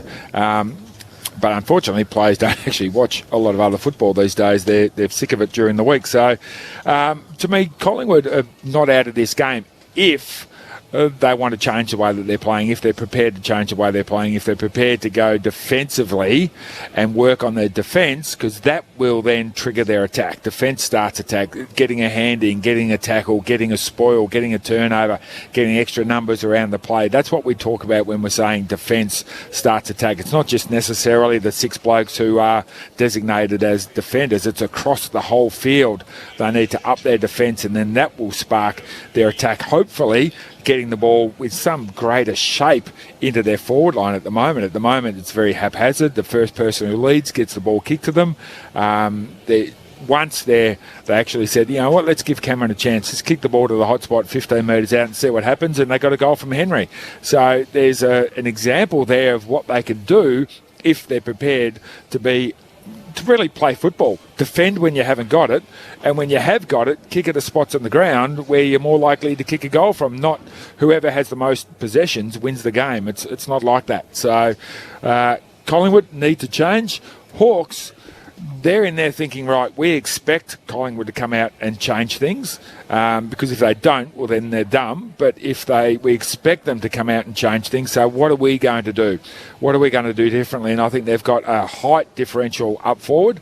They've taken 5 inside 50 marks compared to 1 for Collingwood. So let's use our height up forward. Let's get the ball to that really dangerous spot 15 metres out. If Grundy's not going to push down there, well, then McAvoy and Mitchell and the Kajitsky, we need to give you guys the best opportunity to kick a bunch of goals. They've been able to do it so far. Hawthorn, they've got 8 on the board to half-time, 8-3-51 to Collingwood 3-3-21. And hopefully the Collingwood players were also watching Hawthorn last week, because they led Brisbane by, I think it was 53 points, and then almost got run over as Brisbane rattled home. So, if they were watching one game this week or last week, Collingwood, hopefully it was that Hawthorn-Brisbane game from last week. And we've seen it with a bunch of games. Essendon have been allowing a whole bunch of uncontested marks and not playing well. North Melbourne have been taking a whole bunch of uncontested marks, and when you allow them to do it, they stay in games. And so it just doesn't make sense. I think as the season's going on, young teams with younger players in particular are fatiguing a bit. We know that the changes even from one year to the next, shorter pre-season, games getting longer again, and that's what's making these games open up a bit. And the man on the mark rule, of course, as well. Yeah, I was going to ask you about that. Is having a big impact on that. Oh, no doubt about that. I think teams have been quite vocal in their opinion on that, and the fact that they're the good teams and the teams that use the ball well by foot, Geelong and Bulldogs, teams like that can really use that to their advantage. And on the flip side, teams like the Eagles, who use that cut-off angle, zone defence, get into the spots, force more kicking down the line rather than into that sort of inside 45, which you could cover by the mark. They've struggled a bit. So there's no doubt that I think it's been a combination of things that have led to that as the season's gone on in particular. I think the sides that are a bit younger and still trying to learn that sort of team defensive part of their game, like the Bombers that you mentioned as well, are struggling to do that. They're struggling to defend. It's interesting to hear Brett Ratton talking to Corbin Middlemass and Brett Delidio and Lauren Arnell earlier on this morning, speaking about how the game's become a lot more mental because of the physical exertion that the players are under, and especially with the fact that players are coming off shortened pre-seasons or different amounts of football over the last year, especially young players coming to the game, that it has been a challenge to adjust to that for some players. Some teams have done it well, other teams haven't, and even week to week, just the inconsistencies that we're seeing. It's borne out here where Collingwood did this exact thing to West Coast here last week, and there'll be a lot of West Coast supporters listening to us at the moment thinking, well, where was this last week from Collingwood?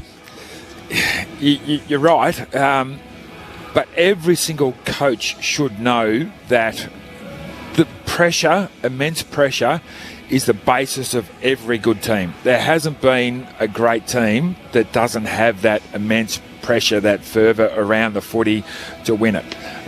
So if that's not your staple, if that's not what you're building your team on, well then I don't know what you're doing.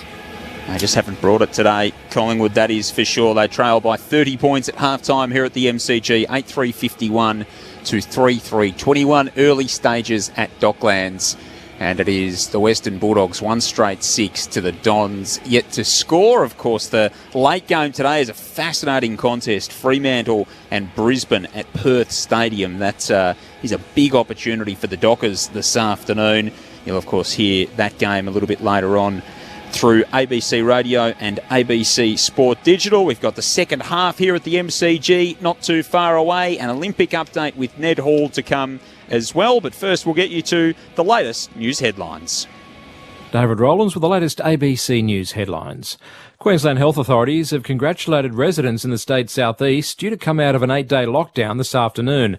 7 of Queensland's 9 new COVID cases are linked to the Brisbane Delta cluster and have been in home quarantine. However, there are concerns about 2 new cases in regional communities. 1 new infection on the Gold Coast has no known link yet, and a second case in Cairns has sparked a 3-day snap lockdown for Cairns and Yarrabah from 4 p.m. Another 12 suburbs in Sydney's west will be placed under harsher restrictions from 5 o'clock today after New South Wales registered 262 new COVID cases. A woman in her 80s died in hospital after contracting the virus at an aged care facility in Sydney's inner west. At least 50 of the new cases were infectious in the community, and suburbs around the Penrith area are now seeing more infections. Victorians aged under 40 will now be able to access the AstraZeneca vaccine at state-run centres from tomorrow. The Victorian government says the expanded access follows recent advice from Matagi. Authorities say AstraZeneca will still be available to 18 to 39-year-olds at participating GP and medical centres. 6 students from 3 different schools in Melbourne's west and northwest are among Victoria's 11 new locally acquired cases reported today. And dozens more wildfires have broken out in Greece during the last 24 hours as the country continues to reel from its worst heat wave in 30 years.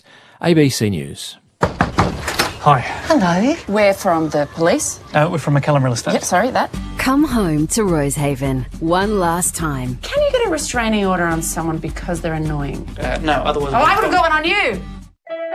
Luke McGregor and Celia Piccola are back for the final season. Exactly. What? Couldn't decide whether to say bingo or exactly. All right. Of Rosehaven, Wednesday 9 p.m. on ABC TV and streaming on iView. ABC Sport on Social is your sports conversation on the go. Video, player insight and analysis. This is the content you never knew you needed. Get ABC Sport wherever you scroll. The 2021 AFL Premiership season on ABC Radio and on ABC Sport Digital. Bramble inside forward 50 finds Moore, who's quickly turning, firing, looking to fall forward. The fly from McAvoy. So Ben McAvoy from the right forward pocket. He should have gone for that all along. He curls it home beautifully, and Hawthorn have got 3 goals on the trot. Nash. Long kick up towards 50. Mark taken by Segler. Strong one too. Hand pass to Moore. Hand pass to Warple, who lets fly from 53 and nails it. Cameron will get a run at it. One grab, not the second. Thomas front and centre. McCreary. Hand pass was lightning. Now Henry, and he delivers. A much-needed goal off the left boot. Scrimshaw inside forward 50. Odd floats over the head of Noble. Gets out the back to Howe. Flying shot on the left boot. Has he floated that one home? Yes. It ends up with Kajitsky, and he makes the Pies pay full toll. Puts it through, and Hawthorn out to a game-high 5-goal lead. The 2021 AFL Premiership season on ABC Radio and on ABC Sport Digital. 5-goal lead to Hawthorn at half-time at the MCG. 8-3-51 the Hawks. Collingwood 3-3-21. 4 goals in each of the first 2 terms for Hawthorn. Collingwood only mustering the 1 goal in that second quarter. It's been an uncontested possession masterclass from the Hawks thus far. Collingwood need to respond as we go into the second half. Joel Peterson and Andrew Mays calling the action for you on Grandstand AFL. Luke Ball, Nathan Burke, your experts. Jess Webster's down on the boundary with us this afternoon. The other game happening across town at Docklands is the Dogs 1-1-7 to the Bombers 1-6. The Dogs, of course, in top spot on the table. The Bombers in the morass of sides playing for a spot in the 8. Hawthorn, of course, can leapfrog Collingwood with a win this afternoon and go up to 15th and see off any chance of taking the wooden spoon in 2021. And Fremantle later this afternoon hosting Brisbane. That's the game you'll get with Clint Wheeldon, Ben Cameron and the team, the late game this afternoon with, of course, West Coast and Melbourne to come tomorrow to close out the round of football. The final stages also today of the Tokyo Olympics, the final day of competition with the closing ceremony tonight. Let's get an Olympic update with Ned Hall. I can tell you that the final Australian competitor has competed at these Olympic Games, and unfortunately no medals to report on the final day of competition, where the action has been on the track and on the road in the men's marathon. The men's marathon got underway at 8 a.m. Australian Eastern Time. It was grueling, hot conditions, and there was no real surprise about the overall winner. The phenomenal Kenyan runner Eliud Kipchoge won the race in a time of 2 minutes 8 and 38 seconds, but plenty of runners did not make it to the finish line in the sweltering conditions. Liam Adams was the best of the Australians. He finished 24th. Brett Robinson was 66th. Jack Rayner, one of those who didn't finish. 30 athletes did not make it to the finish line. It was a really tough race and a very impressive performance by the winner, who really underlined how he's a class above everybody else. Meanwhile, on the track cycling's final day, Annette Edmondson was competing in the Omnium.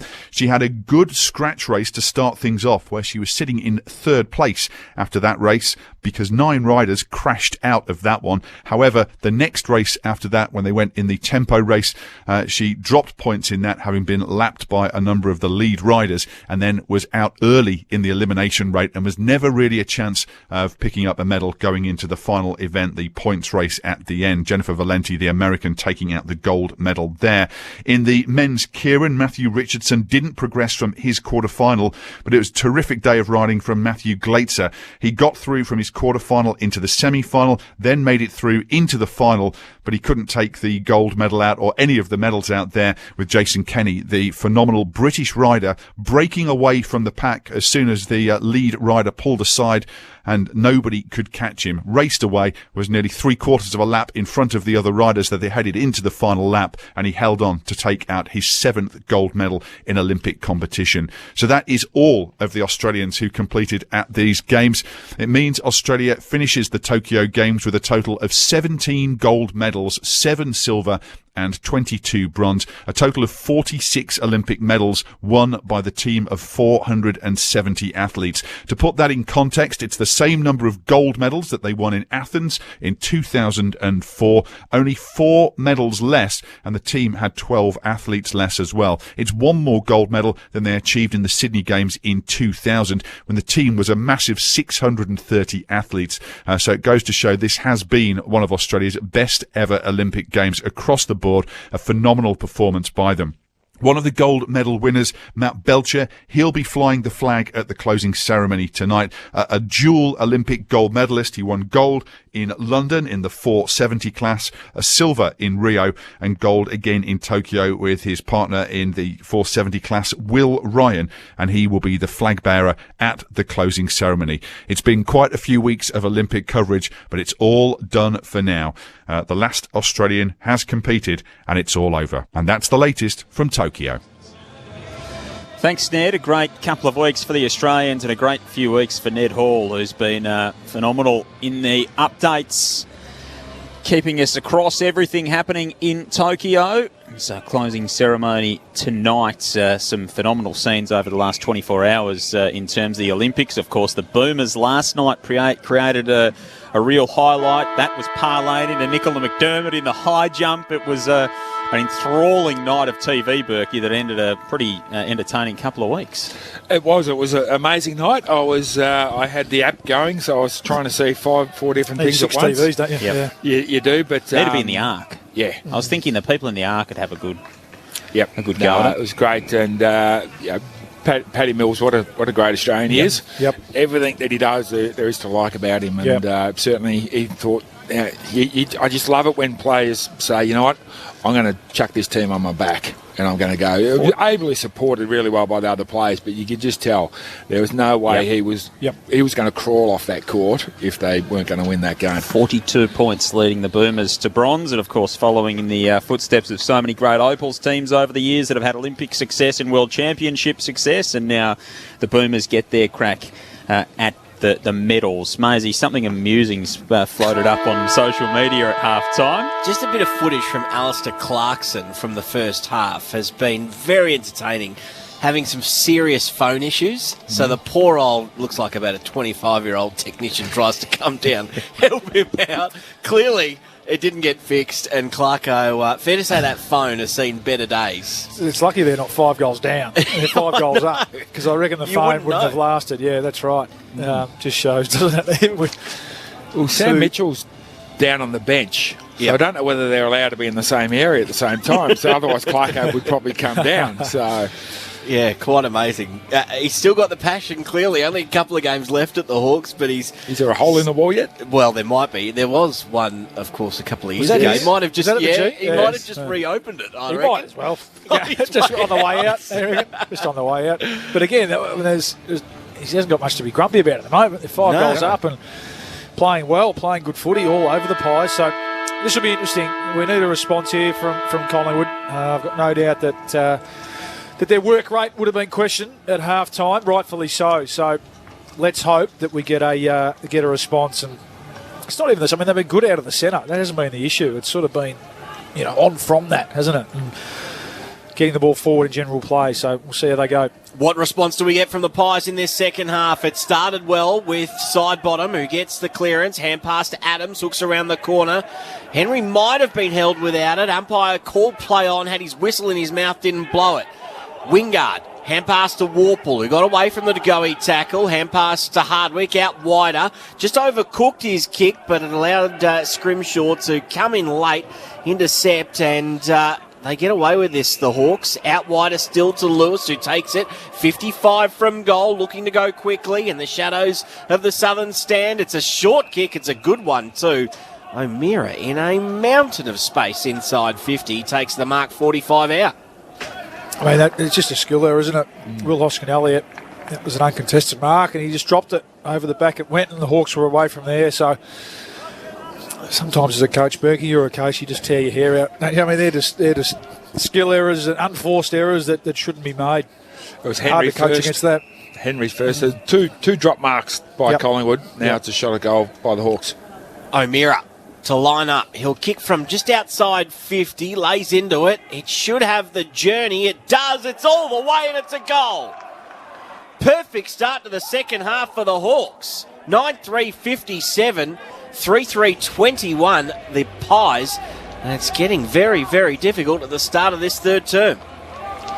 Well, we spoke about uncontested marks to Hawthorn in that first half pretty much ad nauseum. And again, that was just an uncontested mark to O'Meara, who dropped into a hole 40 metres out from goal.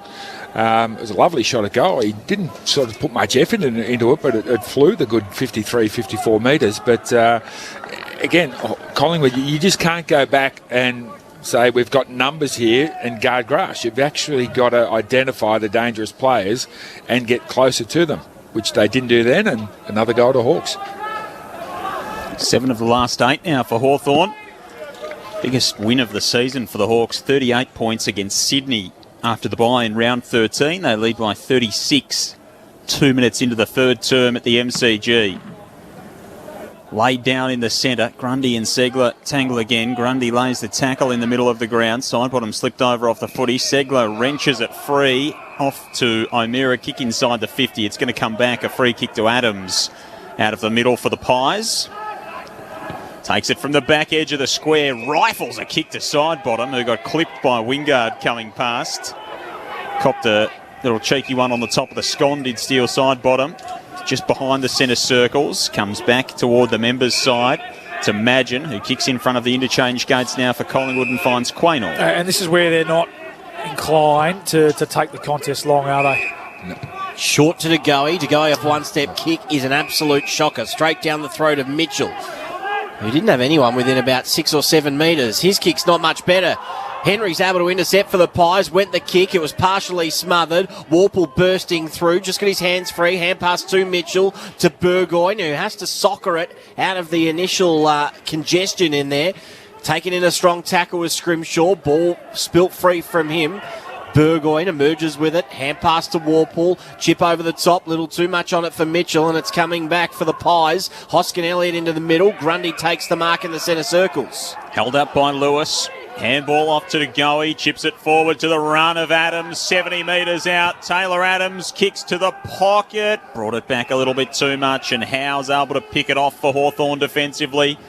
Slams it out to the southern side. Tom Mitchell dropped the chest mark in the end. He's harassed by Hoskin Elliott. Ball forced into a neutral. Trying to soccer it off the ground was Hardwick. Missed the footy. Chris picks it up to Hoskin Elliott inside the 50. Elliott in the pocket. 45 out. Couple of paces in from the boundary. I mean, it's a tough shot on goal, but that's what they've been missing. Just that easy layup kick. Make it easy for the ball carrier. Taylor Adams had to have someone in the same position just coming at him. The inside 50 before that. This time it was Jamie Elliott. Just make it easier for the kicker. Left forward pocket. Take a very nice strike here from Jamie Elliott. Sends it on its way. And that's exactly what he delivers. Wonderful set shot finish from Elliott. Tied up against the boundary line in the left forward pocket. To the muted applause of the Collingwood side, who really didn't get all that much energised by it, but they need to because they still trail by 5 goals. 9-3-57 Hawthorn. That's Collingwood's fourth. 4-3-27. 5 minutes gone in the third term. Well, the positive thing was that Tom Mitchell opened the door by dropping a chest mark, but it was 3 Collingwood players who then got over to that contest and outnumbered Hawthorn, managed to clean the ball and get the ball quickly to a leading Collingwood forward. So, again, football is a pretty simple game in the end. If you get more players to where the ball is, you're more likely to win it. When you look up, you move the ball quickly to a leading forward coming straight at you. It's impossible for defenders to stop a good kick when that happens. And finally, a really good shot for goal gives Collingwood their first score for the quarter. I think you're right, Joel. They could have given him a bit more after that. That was a sensational kick. Adams with the clearance, only as far as Segler, though, in the middle. He gets it back from DeGoey and then kicks Adams up towards centre-half forward.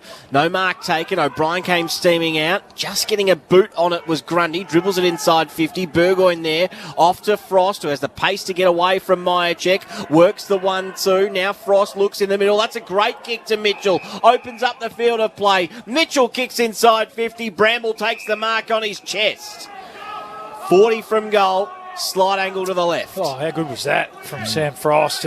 Again, missed opportunity to tackle. It was Brodie Myercheck, and he can be a hard man to tackle. Having said that, Sam Frost, but that was just a magnificent bit of play. Backed himself, as we know he can, but that little kick around the body was brilliant to set up this goal, this shot at goal. It's Moore who comes in, and he steadies and straightens and kicks it. He's got 2. The first multiple goal kicker of the afternoon. 10-3-63 Hawthorn, 4-3-27 the Pies. 6 minutes played, third quarter. It's Frost's willingness to get the ball and go and run with it and make something happen. And don't think he knows any other way, Berkey. No, it's a little deft touch on the kick. It was. It was a little bit of heart and mouth stuff, but he's just hooked the ball. Great vision and great skill execution to find Mitchell alone. And then we know what Mitchell does, left and right foot. He's just hit more on the chest over the top of his Collingwood defender who was playing in front. But finally, players just streaming down the ground, willing to take the game on. It's what we haven't haven't seen enough of so far in this game. He's up to 23, Mitchell. He's had 8 score involvements as well, so he's having an impact. I'd almost send, and it looks like it might have happened, I'd send young Finn McRae to him. Just say, run with him.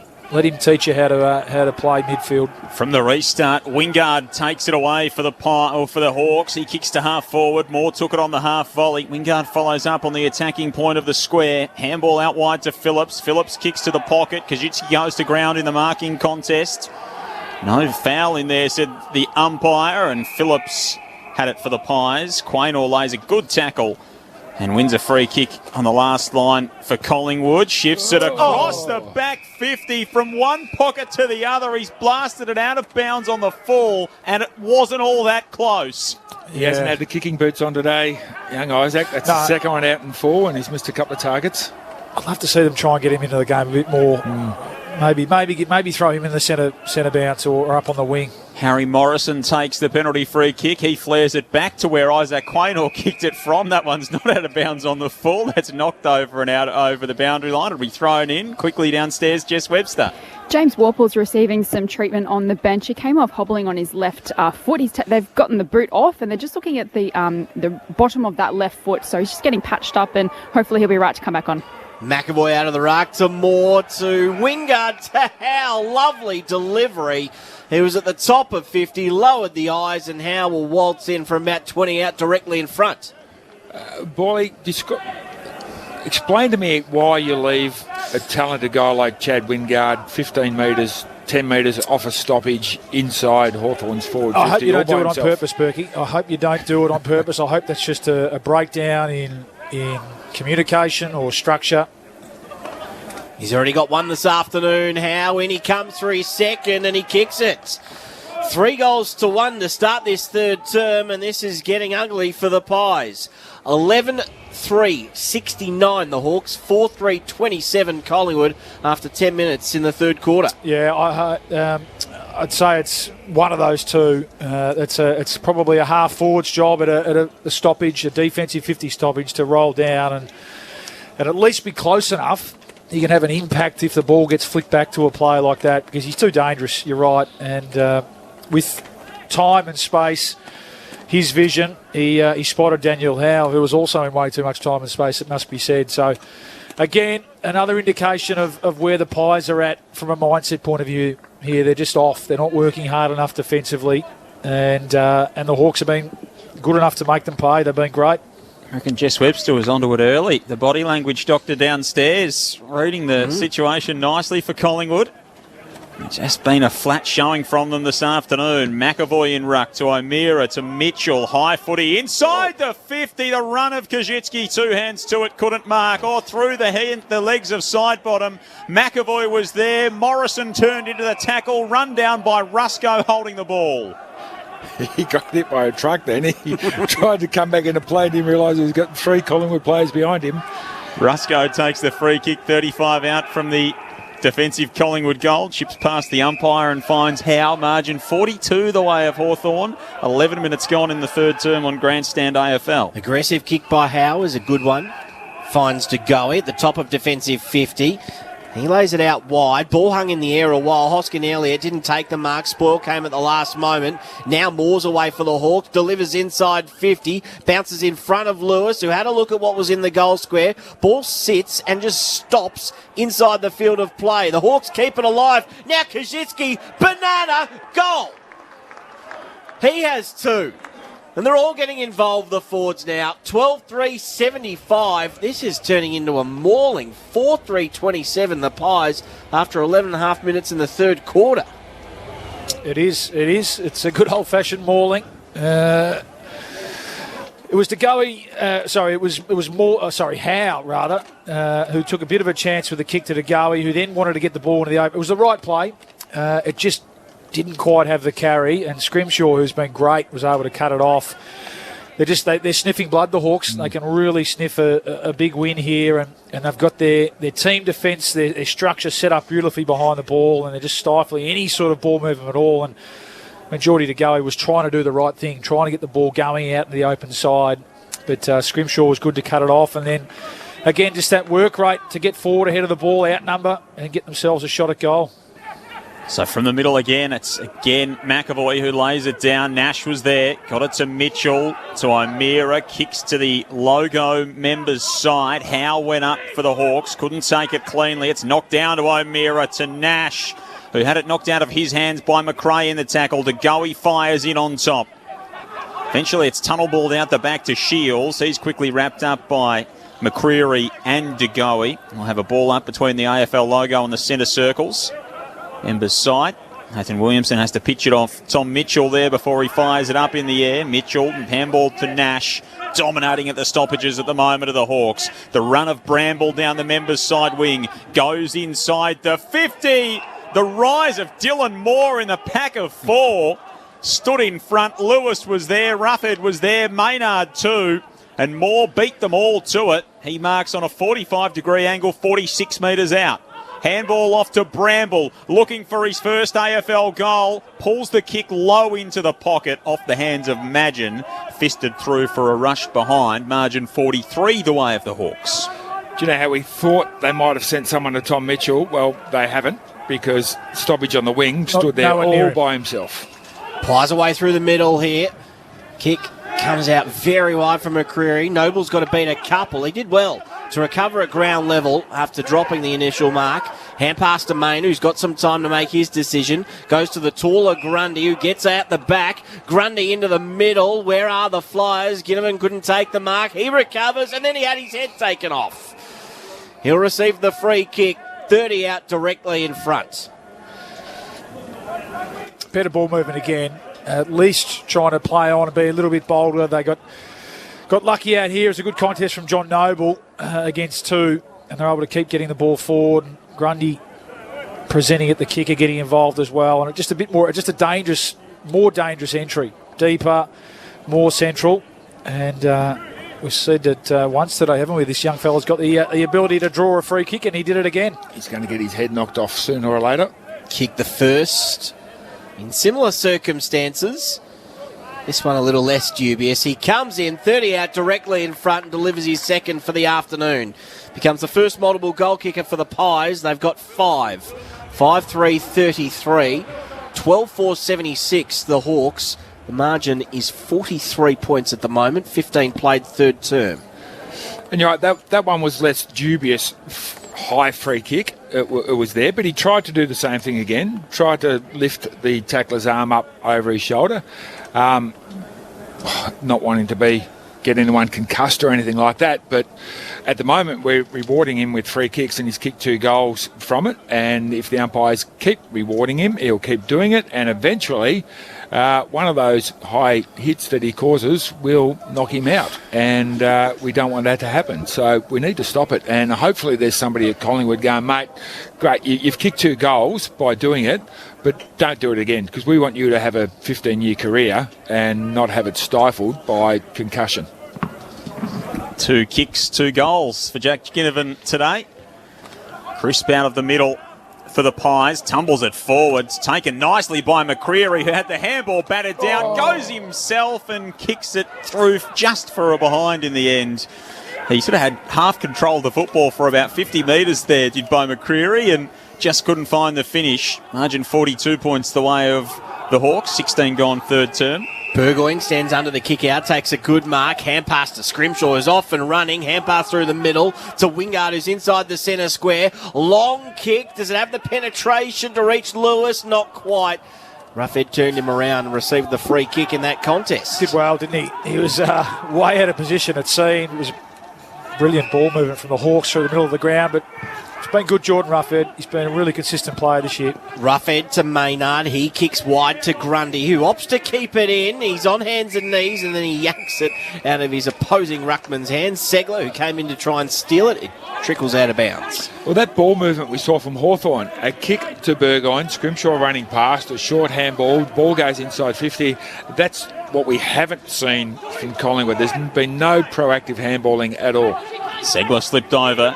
Grundy with the tap, down to Thomas, handball to Crisp, handball to McRae, handball to Maynard, handball to Noble, all at halfback for Collingwood. Loops the hand pass now to Quaynor. Aggressive kick up the corridor. Maynard left it behind. More there for the Hawks. Warple a handball to O'Meara. Now to Segler. Phillips, deft little pass over the top, finds Morrison at left half forward. Harry Morrison rolls onto the right boot, lasers one into the forward pocket looking for Hanrahan. Magin was the only man there and he stepped across the boundary line as he took possession. That'll be a throw in left forward pocket for Hawthorn. Punt road end here at the MCG. And the Hawks lead by 42 points at the 17-minute mark of the third.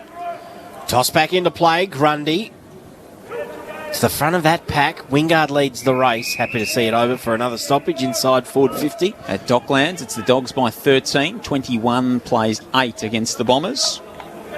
Ball to be tossed back into play. Grundy and Lewis this time to go at it. Grundy assumes front position, gets his left fist to it. Wingard again, just bounces over his head at the most inopportune time. And then it's trickled out in front of a number of players. A couple appealing for deliberate. Couple of Hawks there. Nothing doing. Another stoppage inside 50. Ball tossed back in. 45 out from the Hawks goal. Grundy with a fist.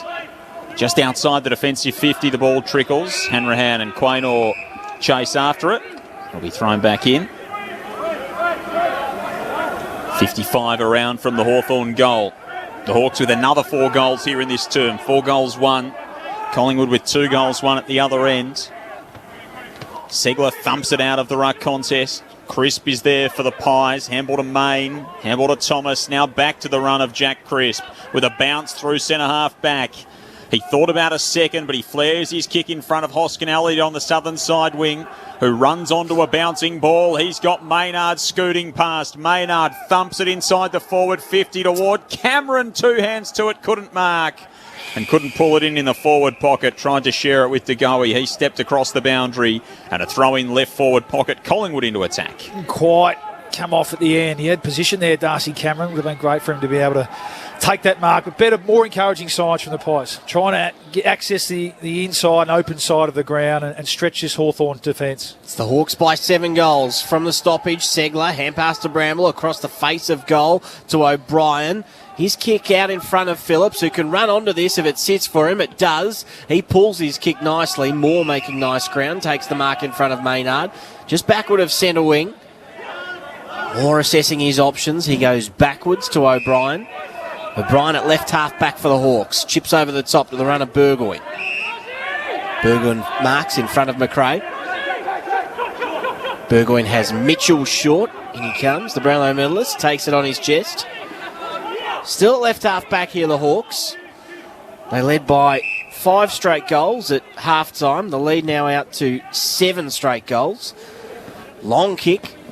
Roughhead with a massive fist, as good as a kick itself, and then half a specky almost taken by Mitchell over the top of Adams. Ball spills free. Noble taken over the boundary line by Scrimshaw. Will have a ball in right on centre wing. In front of the Collingwood interchange bench. Ball to be tossed back in. Grundy up in front, slaps it down, taken by O'Meara of the Hawks. Handball to Phillips, clever handball from Wingard, backward over his head to Mitchell, who guides his pass down the broadcast side wing along the boundary line and finds Warple, who's back on the ground. In good form the last 3 weeks, James Warple. 29, 28 and 26. Getting back to some of his best. His kick down the line there was taken by Maynard, and Mitch Lewis has hurt his right shoulder in the marking contest, which is a worry for Hawks fans. The Pies come from Maynard to Main on the broadcast side wing. Handball to the run of Crisp. Handball to Elliott. Now to Thomas. Going inside 50. The numbers with Collingwood. Thomas to full forward. And running back into goal is Ginnivan. Got out the back and slammed it through. And Jack Ginnivan's got 3. Collingwood with 6 in the game. 6-4-40 to Hawthorn. 12-4-76. 21 and a half gone in the third term on Grandstand AFL. We're just looking at Mitch Lewis down here. We'll get Jess to give us an update on that one. But he's got that right shoulder tape. Jess, how's he looking?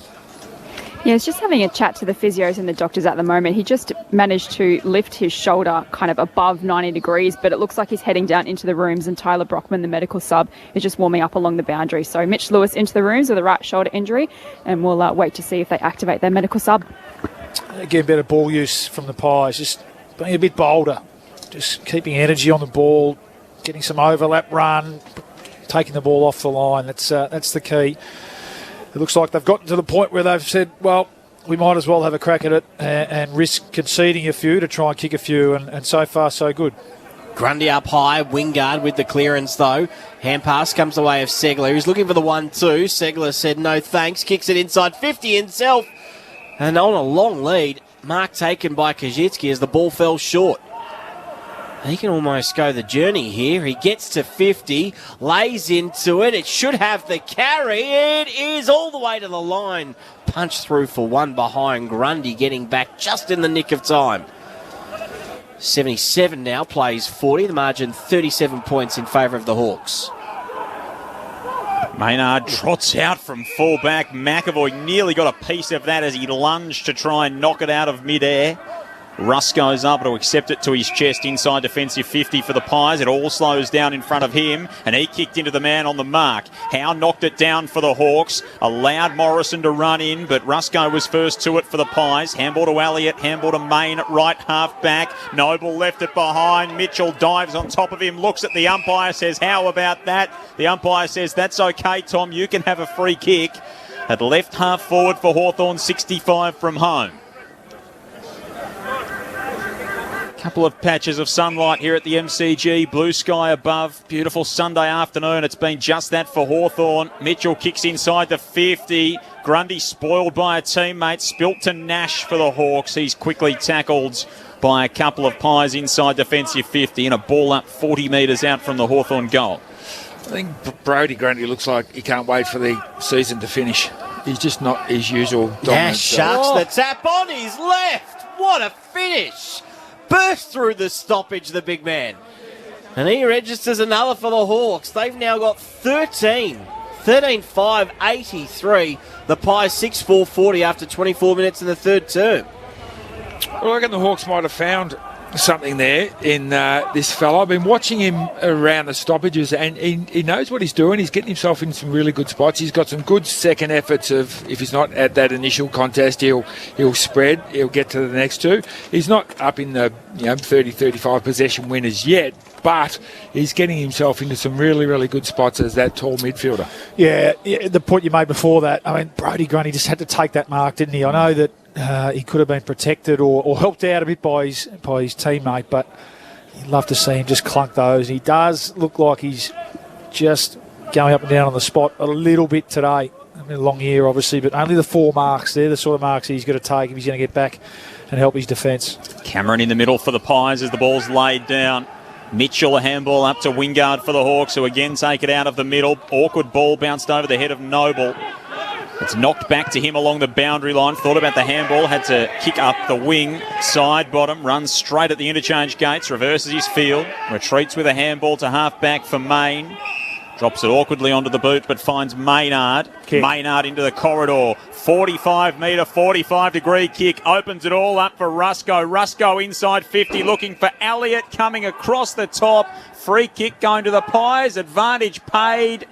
And Majacek slams it through from point-blank range for his first involvement on the score sheet this afternoon. And it was really the kick from half-back that opened it all up for the Pies. Maybe their best bit of transition play for the day. Margin back to 37 points the way of Hawthorn at the 26-minute mark of the third term. Let's go downstairs to Jess Webster. Good news for the Hawks fans. Mitch Lewis has re-emerged from the room, standing on the interchange gates. Looks okay to go back on.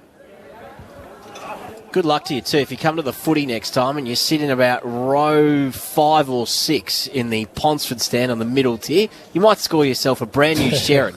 Because I don't reckon I've seen anyone go on that tier for weeks. Check under the seat next time you're here. Hopefully it'll be sooner rather than later.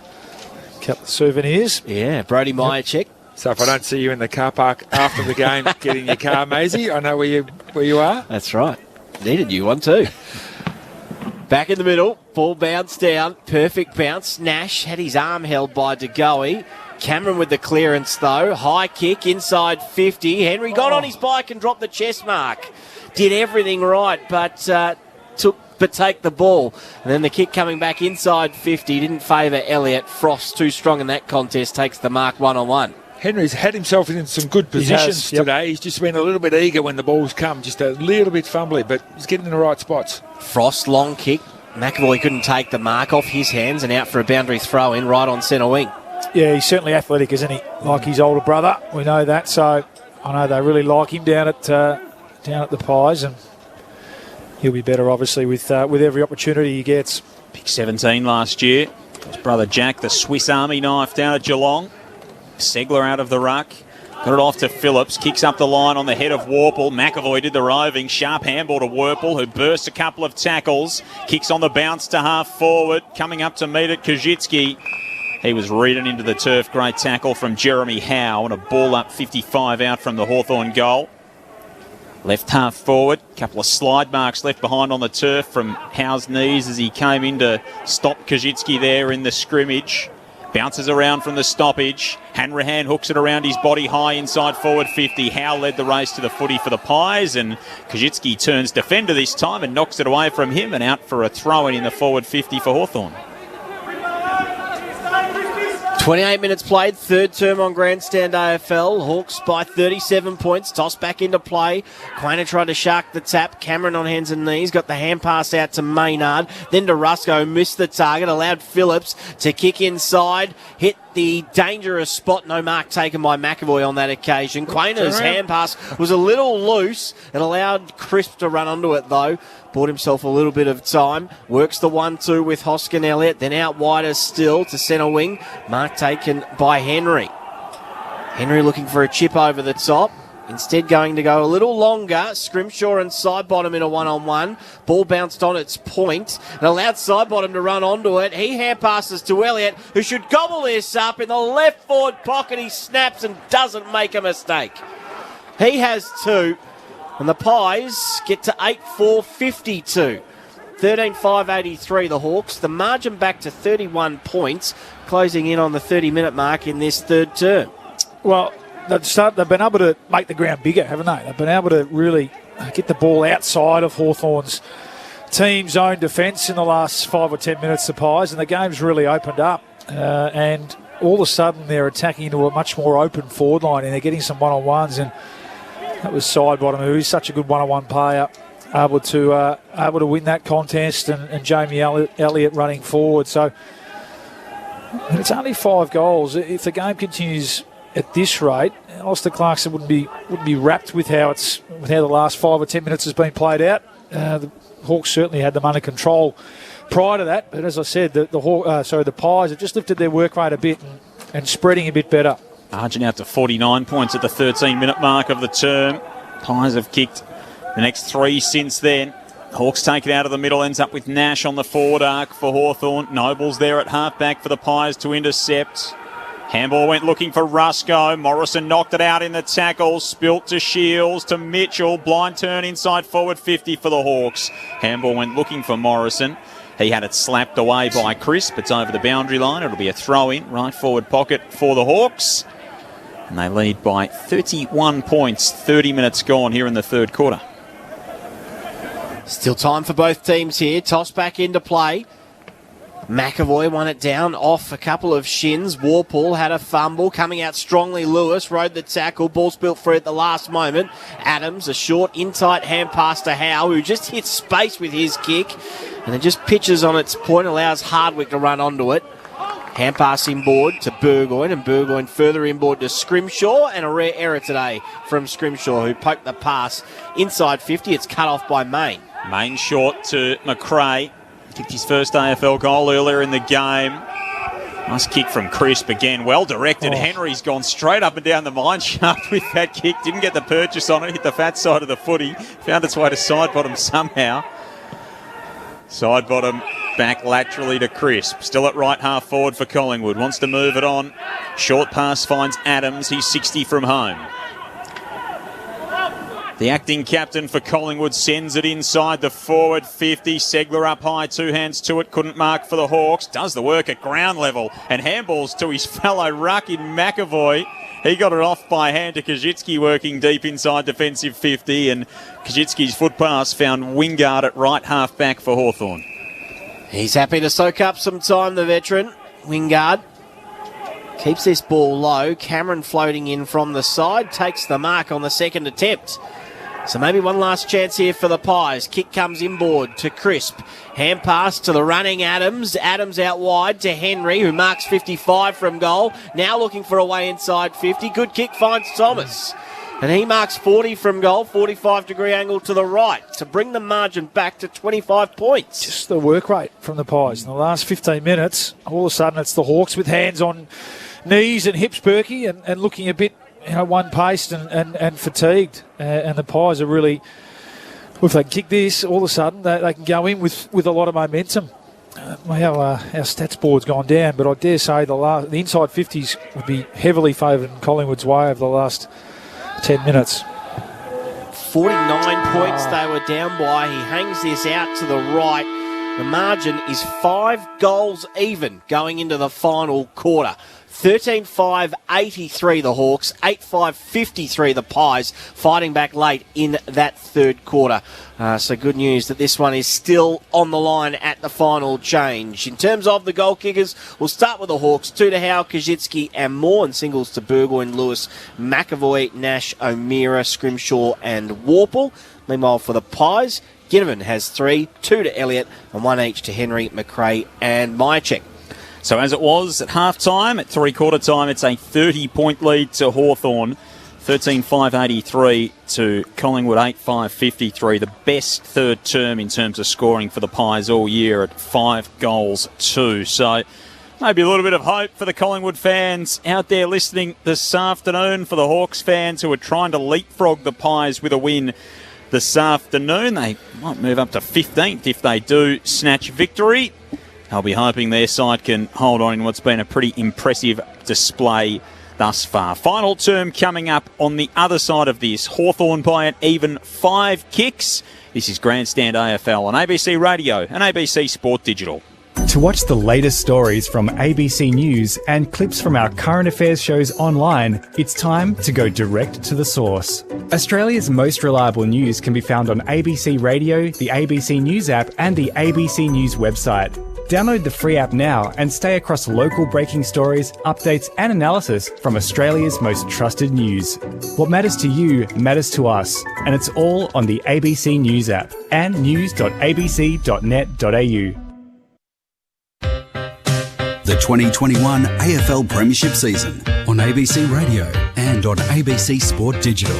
O'Meara to line up. He'll kick from just outside 50, lays into it. It should have the journey. It does. It's all the way and it's a goal. Trying to soccer it off the ground was Hardwick. Missed the footy. Chris picks it up to Hoskin Elliott inside the 50. Elliott in the pocket. 45 out.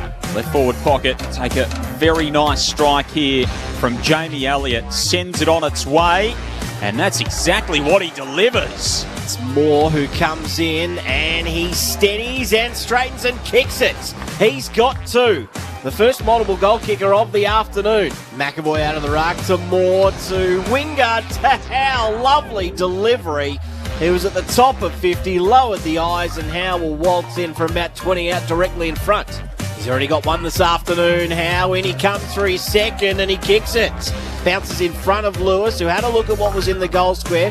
Ball sits and just stops inside the field of play. The Hawks keep it alive. Now Kajitsky, banana, goal. Rusco inside 50 looking for Elliott coming across the top.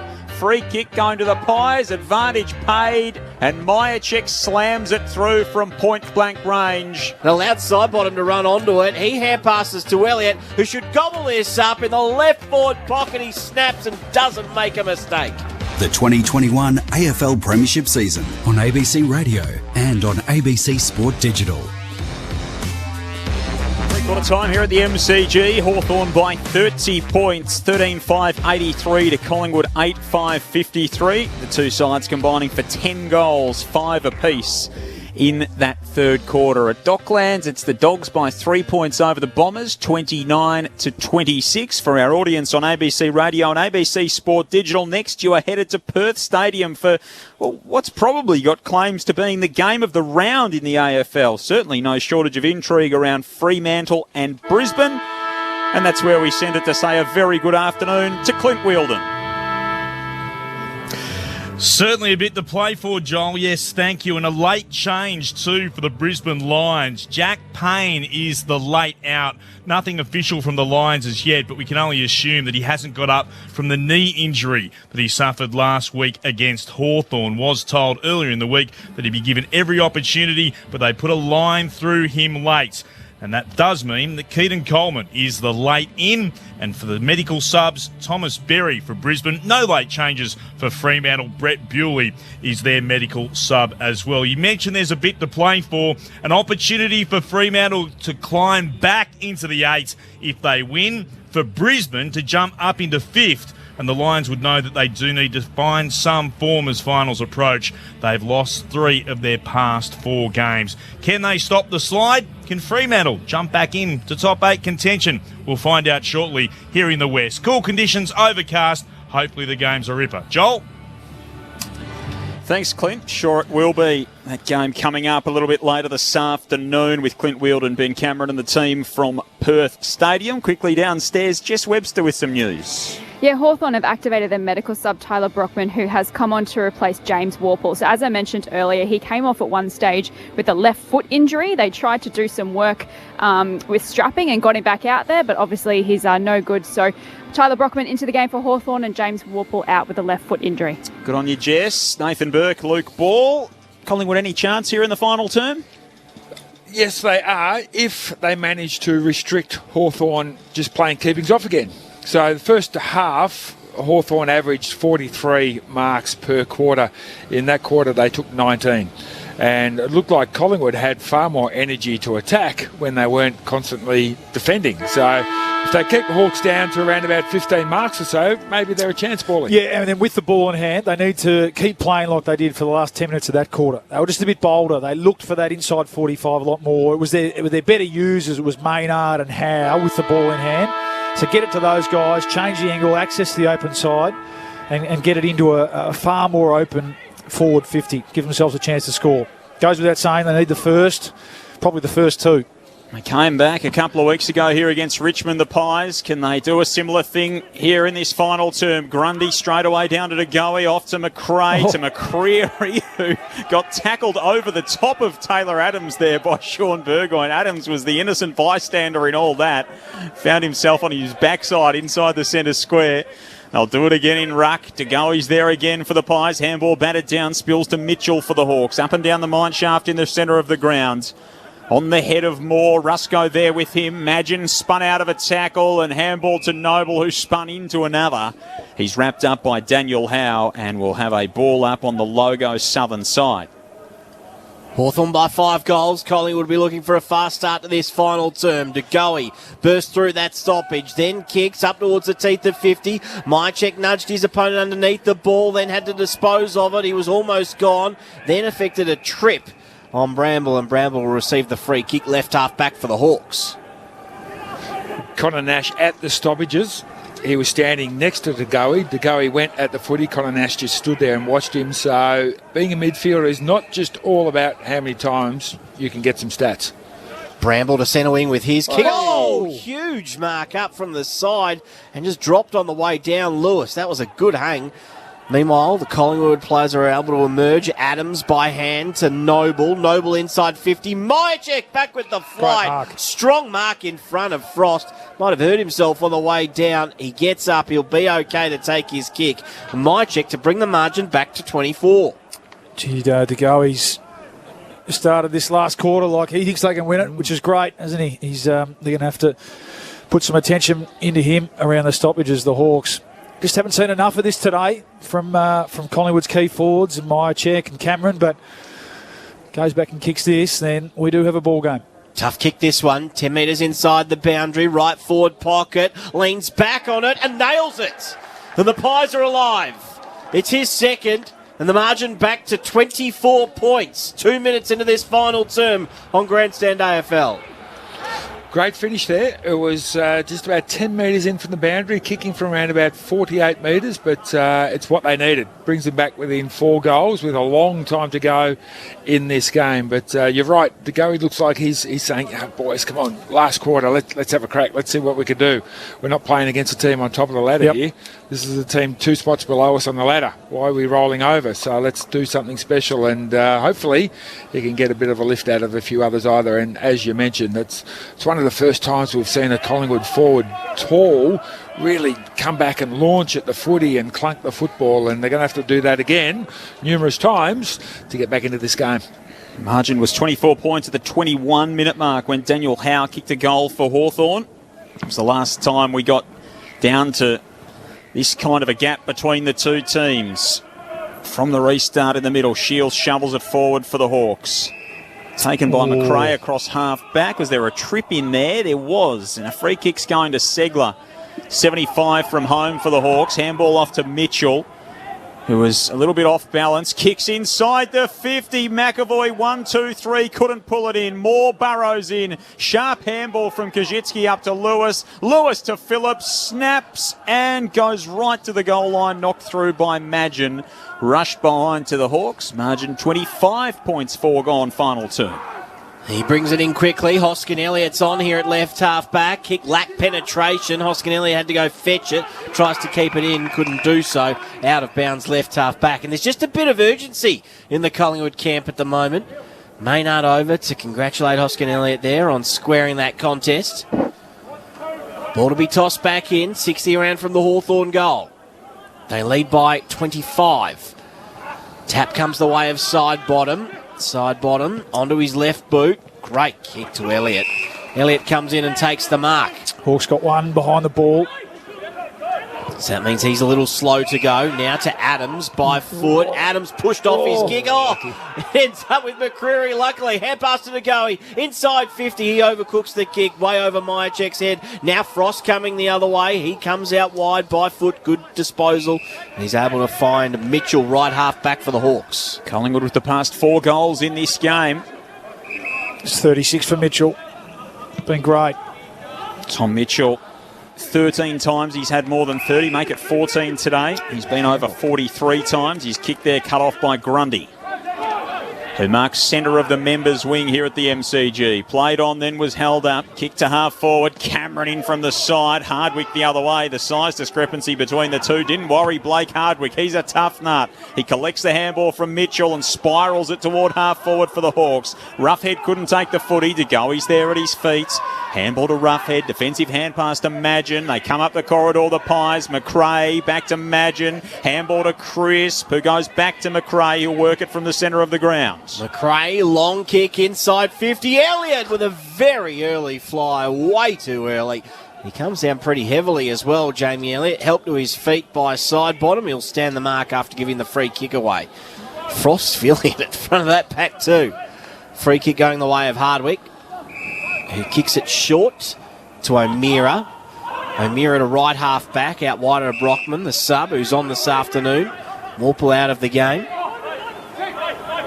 Brockman has Phillips short. That kick went about 9 metres to Wingard, and Wingard claims the mark right in front of the umpire. Wingard, that one definitely the distance to Bramble in the centre square. Nice kick on the diagonal to Burgoyne in the centre circles. Handball back to the looping run of Bramble, who gets on the right boot, sends it to full forward. Lewis in, can't mark. Moore does the roving. Handball to Mitchell, who adds a goal to the prolific disposal tally.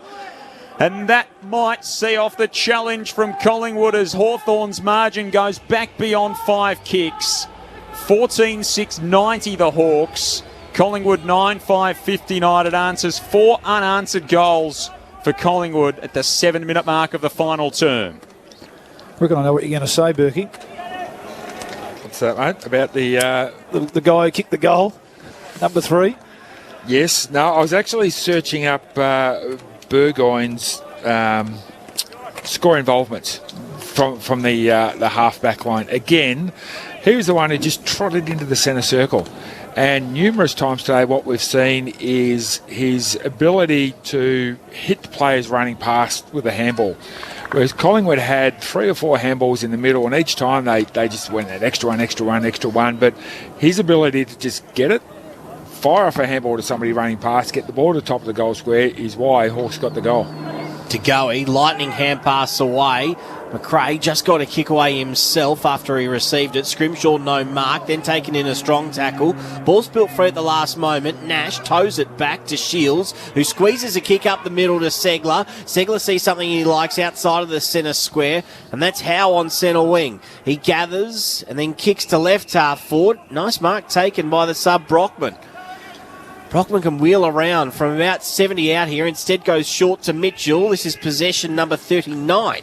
Mitchell inside the forward 50. Kajitsky leads up at the footy. Quaynor got a hand in there, knocks it to ground. Crisp fires in after it. Kajitsky does the roving in the end for the Hawks. Brockman in the pocket. Hanrahan, handball over his head. Blindly taken by Crisp. Handball to side bottom. Crisp almost run down. Got it away in the nick of the time to Quaynor. Quaynor a looping handball to Ginnivan. Ginnivan on over the top to Elliott, who runs the AFL logo on the southern side. Goes to Main by hand. Main by foot to Thomas. 2 kicks from goal for Collingwood. Doesn't see much that he likes. Chips it short to side bottom 65 from home. Yeah, and this is where they've broken down across the day. Every Hawthorn player almost in front of the ball. Yeah, they just stopped. The way that play went, this should be a layup mark to someone inside 50. Instead, intercept mark. A layup mark to Jonathan Segler. Well, they just waited too long, and part of it is not having anyone down there. And if anything, a kick to space would have been better then, but just holding the ball up on a fast play like that allowed Hawthorn to get their numbers back and play to their strengths. Hawks by 31. Ruckman to Ruckman there as Segler finds McAvoy, left half back. Hasn't had his marking mitts on today, Big Ben. He's dropped a few up forward. He goes by hand to Hardwick. Hardwick rather lazily off the left. Rifles one in. He was looking for Kajitsky. Couldn't take the mark. Brockman comes through the stoppage. Now it falls for Quaynor. Hand pass to side bottom. He buys a bit of time to Rusco, who goes back further to Maynard. Maynard into the backside of the centre square where Roughhead takes the mark. He switches play to left half back where Noble's away. The bounce for John Noble. Through the back point of the square. Runs his full measure. Directs a nice kick to Myercheck, who marks to the left half forward for the Pies. Hawthorn by 31 points, 10 minutes gone, final term. Myercheck thought about the short to Crisp. Instead, he loads up high into the pocket. Hardigan's across to Spoil at the feet of Frost. It bounces out for a throw-in. Left forward pocket. That's where Jamie Elliott is not your key forward on a slow play outside 50. Somebody, a taller player, has to make an effort to get down there. Brody Grundy was just trotting down there, got there 5 seconds too late. Thrown back in, Grundy, wonderful ruck work to side bottom with precision. He curls it home. That was textbook from the stoppage inside 50 for the Pies. And the margin once again goes to 37 points. 15-6-96 Hawthorn. Collingwood 9-5-59. 10 minutes gone in the final term. Yeah, that's still side bottom. Winding back the clock, isn't it? A nice bit of work from Brody Grundy just to put it on his chest. Hawks will be disappointed there that he was able to get through the stoppage without any body check or anything like that. If it wasn't him, it was probably Adams in a sense. So anytime a forward stoppage goal's conceded like that, it disappoints the coaching staff and it just gives them still half a sniff. Obviously plenty of time left. Everything will have to go right.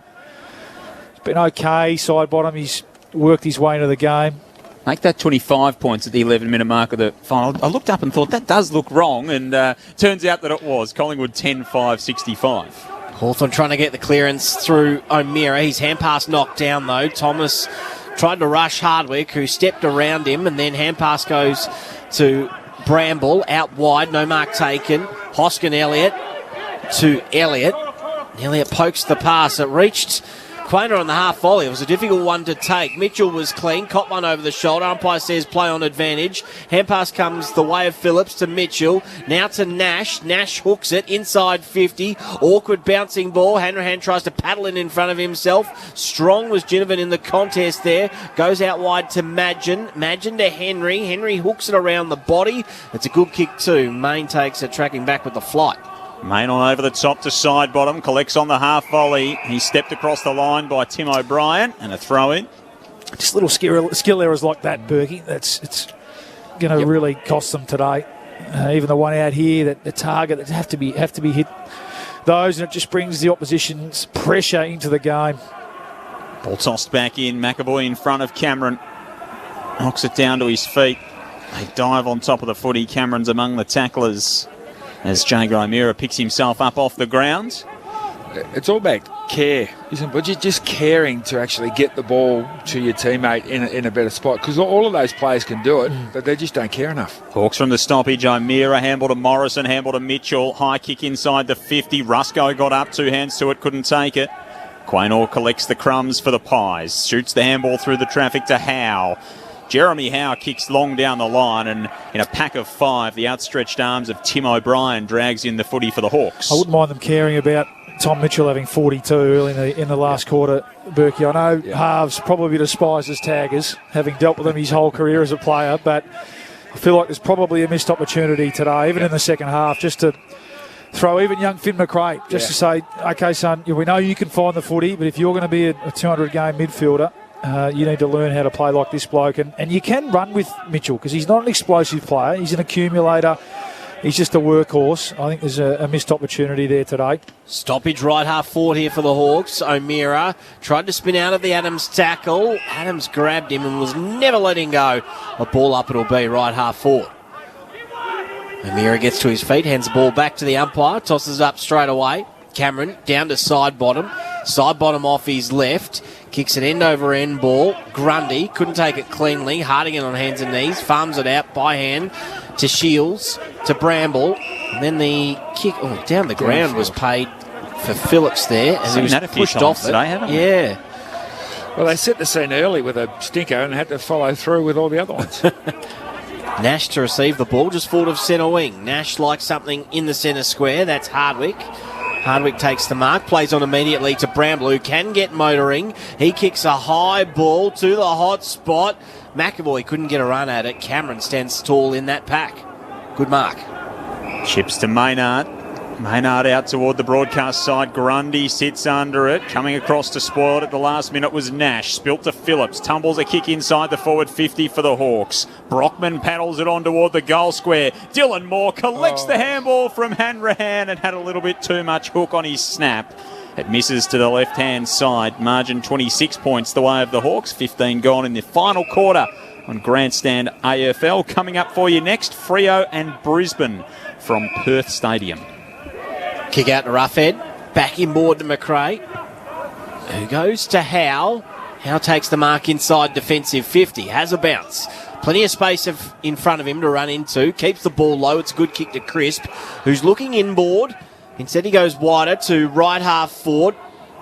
The run by Ginnivan is good. He takes it on his chest. Still looking to go forward and keep rolling. Pauses on his kick as the Hawks are able to get numbers back. He now kicks into the right forward pocket. Good mark by Henry. 1-on-1 with Frost. Kick didn't really favour him a great deal, but he stood strong in that contest and took it. Yeah, that's really good because he's a very tough one-on-one player, Sam Frost. And we've spoken about this kid, haven't we? He's certainly got something. He's certainly got some talent. And I guess the thing is going to be down the track where you settle him. A bit like his brother, isn't it? You're right. Sometimes you can be so versatile that it's hard to know how to settle you down in one position, but he's certainly got some tricks. In comes Henry. It's a high kick all the way to the line, punched through for one behind. The margin 25 points in favour of the Hawks. 16 played final term.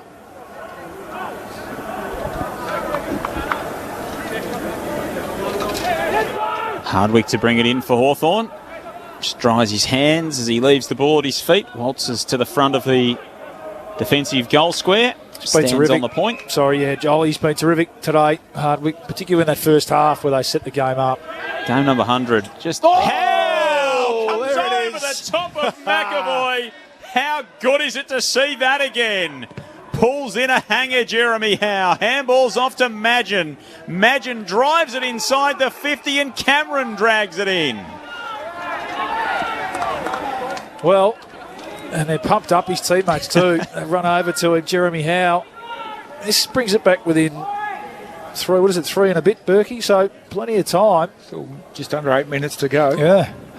It's a Jeremy Howe classic, isn't it? It's great to see. We've missed it this year. We've seen it so many times. It doesn't get old. Some massive hangers. He's been sitting back in his lounge room going, no. It's a good Don't cachet forget of about work. me. So Darcy Cameron to narrow the gap to 19 points. Puts it through for Collingwood. You never quite know, Pies fans. 18 minutes gone in the final term. Collingwood trail by 19 points. 14-7, 91 the Hawks. The Pies 11-6, 72. Darcy Cameron's first goal of the match.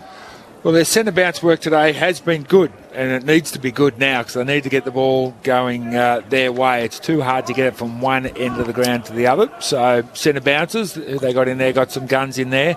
They'll put Crisp in there one of the few times today. He's gone into the middle with Adams and De Goey. Yep, got some run, haven't they? And yeah, it's a good call. They probably can't afford to concede one now, can they? They need to need everything to go right. There is time, but yeah, they can't afford to concede one. So, yep, whisk it out of the centre bounce and set up behind it and see if we can get two in a row. 19 points the margin. The door not slammed shut yet for the Pies. Hawks have been in front pretty much all day. Grundy down.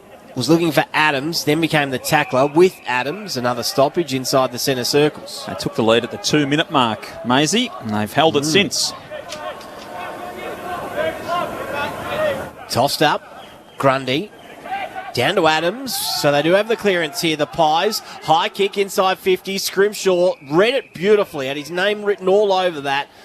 Was waiting for contact behind, it never really came. He takes the chest mark inside defensive 50. He's been terrific too, Jack Scrimshaw, all day. It just has to come to ground from a Pies point of view. He just gives them lets them take a deep breath. Scrimshaw to Burgoyne across the back 50. Burgoyne kicks out toward the centre square. Floated awkwardly for De Goey. Shields had a run at the footy. Handball to Hanrahan. Through the traffic to Morrison for Hawthorn. To Shields. To Wingard. Bramble going past. He just missed the target with the handball. Main slides in for the Pies to interfere.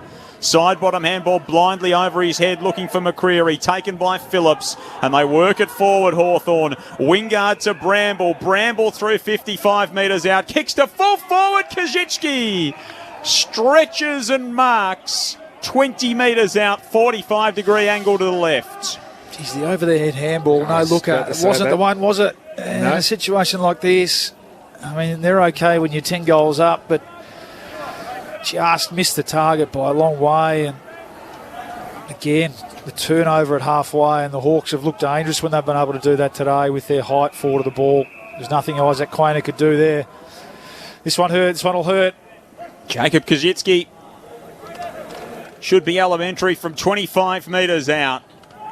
He slams it through and should make a sure thing of it at the MCG for Hawthorn.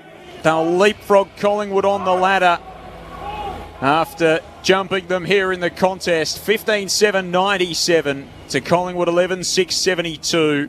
Into time on in the final term. Your experts on Grandstand AFL are Luke Ball and Nathan Burke. The Hawks have recognised the potential danger of De Goey, and for the last 3-4 minutes had Dylan Shield running around. Not Dylan Shields, sorry, the other one. Hawthorn Shields running around and playing a defensive role on him, making sure he doesn't get free and use his good skills there. But you're right, it was defensive effort to cause a neutral situation on the wing. It was side bottom with a handball over his head that didn't hit the target, and the result is a goal to Hawthorn, where there's no need to actually do it. Grundy and Segler again in the ruck. Adams had to wait for the ball to bounce. He gets it to De Goey, who off his left boot goes inside 50. Kick was good enough for Thomas, but coming across and making the spoil, Burgoyne out of bounds. 55 from the Collingwood goal.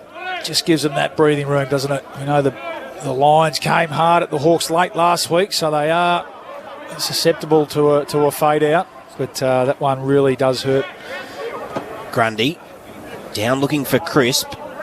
Wingard onto it for the Hawks. He's tackled immediately by Crisp and wrapped up 15 metres inside the boundary line. 50 out from goal. 72 plays 97. The margin 25 points in favour of the Hawks. 22 played final term. Grundy wins it down. Tap only as far as Shields, who tumbles it forward for the Hawks, but it's marked by Quaynor. Chips short to Hoskin Elliott, 53 from home at left half forward, 15 in from the boundary line. Goes inside the 50 to Grundy. He's marked 47 metres out, just better than a 45-degree angle to the left. And struts back as if he's going to take his kick. Harry Morrison whistled by the umpire to make sure he's out of that protected area after running through the mark to chase Tagoe. Jeremy Howe just lurking here, isn't he? With intent. At least the Hawks have got a man either side to cover it, which is smart thinking. So Brodie Grundy will have to kick this every bit of 50. Late in the final term at the MCG, unloads, and that is a wonderful kick. That never looked like it was going to miss off the boot of Brodie Grundy.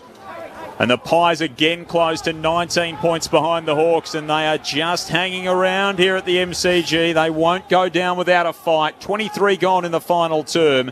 Collingwood 12-6, 78. Hawthorn 15-7, 97. 3 goals and change. Still 4 minutes and change, Berkey. So they get that one quick enough, don't they? Again, centre bounces become critical, and they send their big guns in there. From the Hawks' point of view, they need to just find a mark, don't they? Just find an uncontested possession, an easy possession, and they can take a minute or so off the clock. Hawks have brought Ben McAvoy on up forward. I'm tipping that after the bounce he may go and just park himself, plonk his big body right in the middle of the Pies forward area. Grundy looking for the run of Tagoe, just missed him with the tap. Adams is there to tackle Mitchell. He follows up again. Mitchell, great hand pass to Scrimshaw. Scrimshaw sold Shields into a bit of trouble though. Kick comes the other way. Frost has to gather on half back. Underground handball worked out okay. Mychek strong tackle. Ball spilt free. Wingard sockers it off the ground. Still inside the centre square. Hand pass from Quaynor into the middle for the Pies to Crisp to Noble. And now to Thomas. He can enter 50. Oh, poor kick. Straight down the throat of Hartigan. That was the one that they needed to nail. They missed the crucial inside 50. Bramble has it now. Flares it out wide for Phillips. Again, where was the player leading at the play with the ball? They're all leading backwards and sideways. Phillips off left half back. Quaynor in to intercept and knock it down for the Pies. Madgen taken to ground. Main has it. Tackled by O'Meara. Ball spills free out toward the boundary line. Kajitsky there for the Hawks. Handball to Shields. Defensive hand pass to Phillips, who kicks and concedes some ground to Scrimshaw, who is in no rush at left half back. He ambles, merely strolls back to his mark before he takes his kick and sends it back to Tom Phillips. Hawthorn by 19 points, 97 plays 78, 25 minutes gone in the final term. Highest score for the year for Hawthorn, 102, so well within range if they can put another one through of their biggest score of the campaign so far. Ball on the wing. McAvoy had a go. He knocked it into his own face and then tried to collect the crumbs. Spilt to Maynard. Dangerous kick. Looking for Noble. Knocked away by Moore. Lewis couldn't get down low and pick it up, but lays a strong tackle, a thumping tackle, and is rewarded. Gee, I'm not sure that Roughhead had a lot of opportunity to get rid of the footy, and it looked like it might have even been a bit of a sling. The umpire's gone completely the other way. Mitch Lewis has a free kick 65 metres out. That was one of those ones where you didn't make an attempt. He was laying on the ground, did all the hard work, but you've got to look like you want to try and get the ball out even if there's Hawthorn players surrounding you. Lewis to Scrimshaw, out wide to Phillips. Phillips back to Scrimshaw on centre wing. So the Hawks happy to chew up some time on the clock here. Scrimshaw picks the pass nicely as well. Shields floating into a bit of space is able to get it left half forward. Now's not the time to zone off Collingwood. You need to find a player. Force the ball long. He's not in any hurry either, Liam Shields. The veteran comes in, hugs the pocket. McAvoy. He was the meat and the sandwich there between Howe and Cameron, and he's come off a little worse for wear, although neutralised the contest. It smacked away from him out of bounds, left forward pocket for the Hawks. Yeah, they're going to do enough, the Hawks, and they very much deserve to win this game. They've outplayed the Pies for the majority of it. Ball tossed back in. Hawks still inside forward 50. Brockman kick looking for Wingard. Broken up by Thomas inside the back 50 for the Pies. Quaynor lasers one outside the defensive 50 and kicked it straight to Mitch Lewis, who accepted it to his chest at left half forward. Hasn't had his best day by foot, young Isaac. Normally a really good user of the footy, but not today. Lewis short to Burgoyne. Burgoyne back into the centre square now for Hardwick. A milestone man in game 100. He's got it just in front of the centre circles, and he's keen to go back to Burgoyne, who he finds uncontested still at left half forward for Hawthorn. Just racking up a few more uncontested marks from the first half. This was the tale of the opening hour of footy this afternoon. Burgoyne to the pocket, where the Flyers howl at the back. He was forced to spoil in the end. Collingwood come away with it. Noble, right back pocket, hooks it back into the midfield, and Hardwick takes it again, uncontested. He goes quickly, inside 50. McAvoy in a one-on-one, gets out the back. Great spoil by Maynard. And then having a fumble at the last moment was Cameron, keeping it in Hoskin Elliott. Hoskin Elliott short to go. He takes the mark inside defensive 50. So to go, he rolls on, finds Thomas inside the centre square, falls to his knees after he stretched to mark. He goes on to Ginnivan on the southern wing. Ginnivan's kick partially smothered by Burgoyne, found its way to Main, back to Jack Ginnivan, a sidestep, got on the left boot, sent it to full forward for the Pies. Side bottom in the wrestle, couldn't mark, soccers it through after the siren. The Hawks win back-to-back games for the first time in over a year. They win by 19 points at the MCG. We're the mighty fighting Hawks. We love our club and we play to win. Riding the bumps with a grin at Hawthorn. Come what may, you'll find us striving. Teamwork is the thing that talks. One for all and all for once, the way we play at Hawthorn. We are the The two teams traded goals early. Hawthorn then kicked four unanswered either side of quarter time to really take control of the game.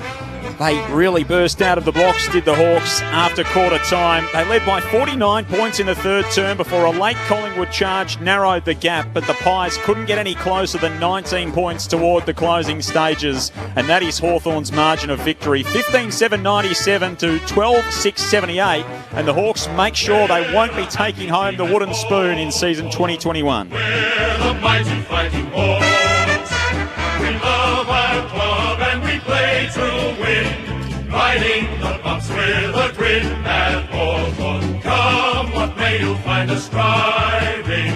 Teamwork is the thing that talks. One for all and all for once, the way we play at Hawthorn. We are the mighty fighting Hawks.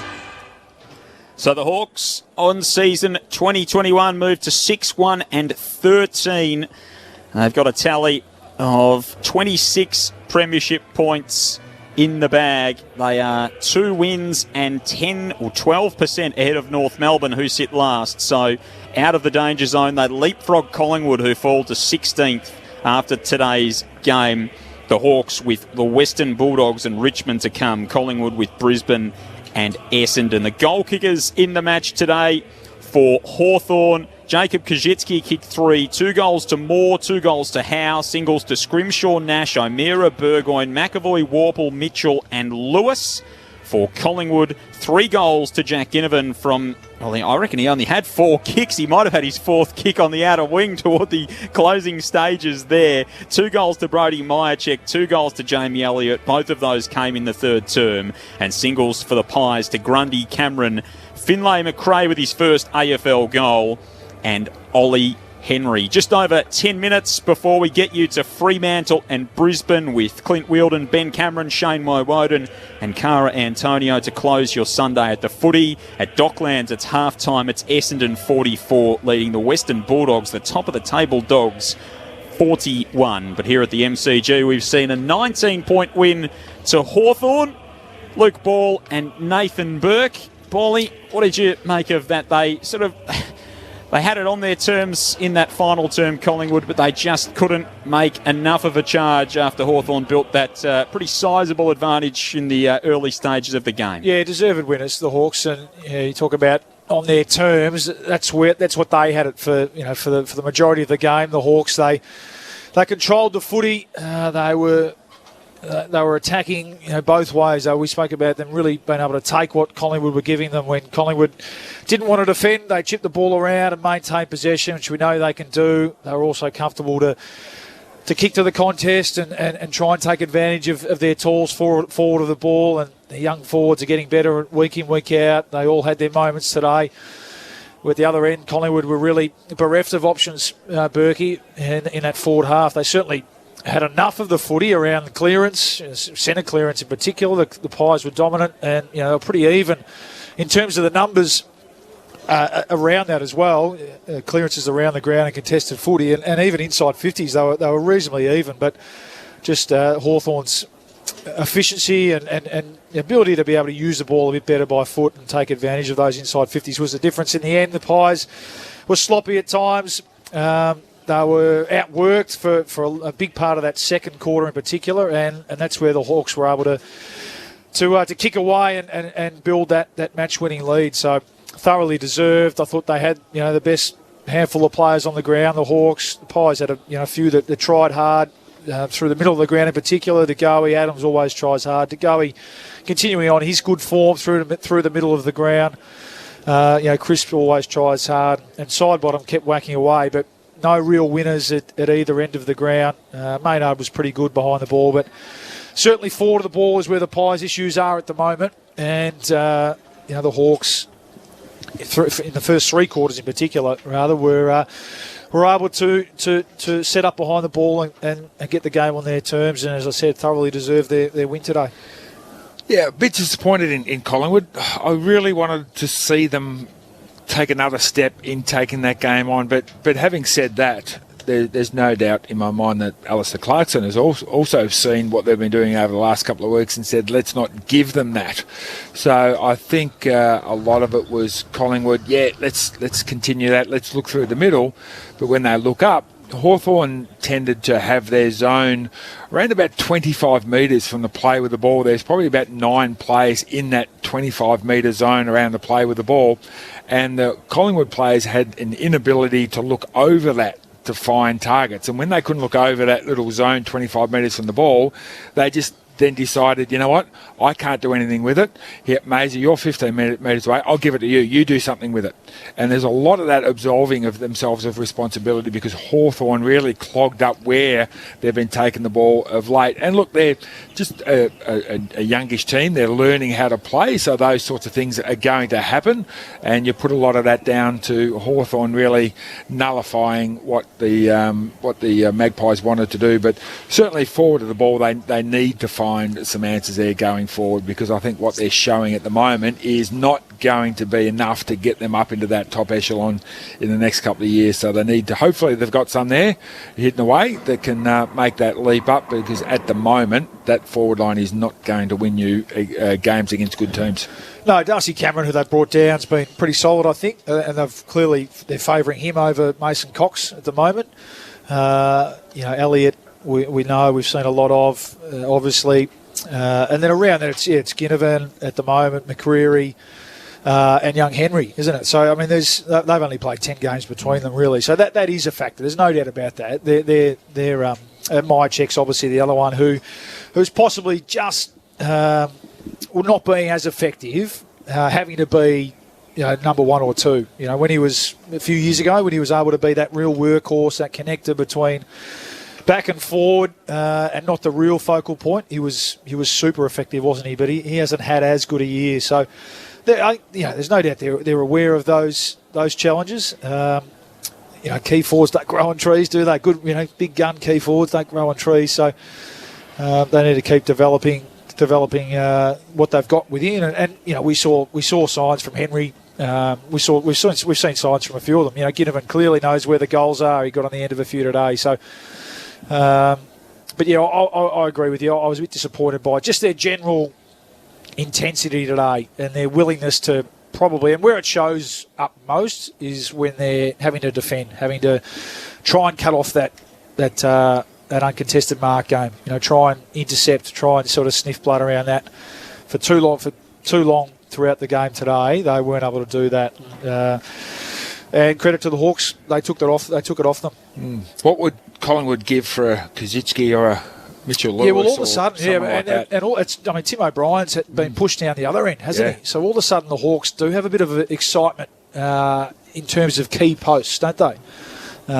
Mitch Lewis, he came back on, didn't he? So it looks like he's escaped serious injury with that shoulder. So, yeah, they've got a bit to work with there, haven't they, in terms of big key forwards. Mobile, too. Yeah, exactly. Yeah, that's right. So from a Hawks supporter point of view, that's pretty exciting. Young Nash too, the Irishman, he's a good size. They're clearly trying him in the middle of the ground. So and I just thought Scrimshaw, he continues to build. Hardwick, who played his 100th game, was it today? He's become a really a bona fide player at AFL level now. So yeah, there's a bit to like there from the Hawks as well. They don't lack for aerial power, the Hawks, when you think of the likes of sort of McAvoy, Frost, Scrimshaw, who we've spoken about, obviously Segler there as well. Then you've got Kazitsky, Lewis. James Sicily's a fairly good player who isn't out there at the moment. Of course, he goes into Gunston hasn't. We haven't seen Gunston. We haven't seen him at all, have we, this year? So no Bruce today. Yeah, in a way, it's forced them into giving these guys opportunities, and they're starting to believe a bit, aren't they? Which happens when you get those opportunities. So, no, there's a bit to like there for the brown and gold as well, no doubt. And we might well have seen the last win for Alistair Clarkson as a Hawks coach today. They've got a tough final couple of rounds. They've got the Dogs already. Well, they got the Dogs next week into Richmond after that, who might be battling for a final 8 spot. So the Bombers are beating the Dogs right here at this minute. One thing's for sure, we know they'll give some cheek. They'll be hard to beat. They'll be hard to play against. And the players will want to do well, won't they? We'll want to send him out on the right note. Yep. Not necessarily with a win, but certainly wanting to play well. And when they've played like that, they've been hard to beat this year. We saw them against Melbourne, didn't we, a few weeks ago? So, and they jump above the Pies now on the ladder. But, looking at that group outside, you've got Carlton and Gold Coast, Hawthorn, Collingwood, Adelaide. I'd rather... Hawthorn was probably the ones that I don't want to play on the run home. Yeah, there's a few that are making life tough for some of the top sides. The Hawks by 19 points today, 15-7, 97 to 12, 6, 78. Let's hear it. Head into the Hawthorn rooms and hear the song.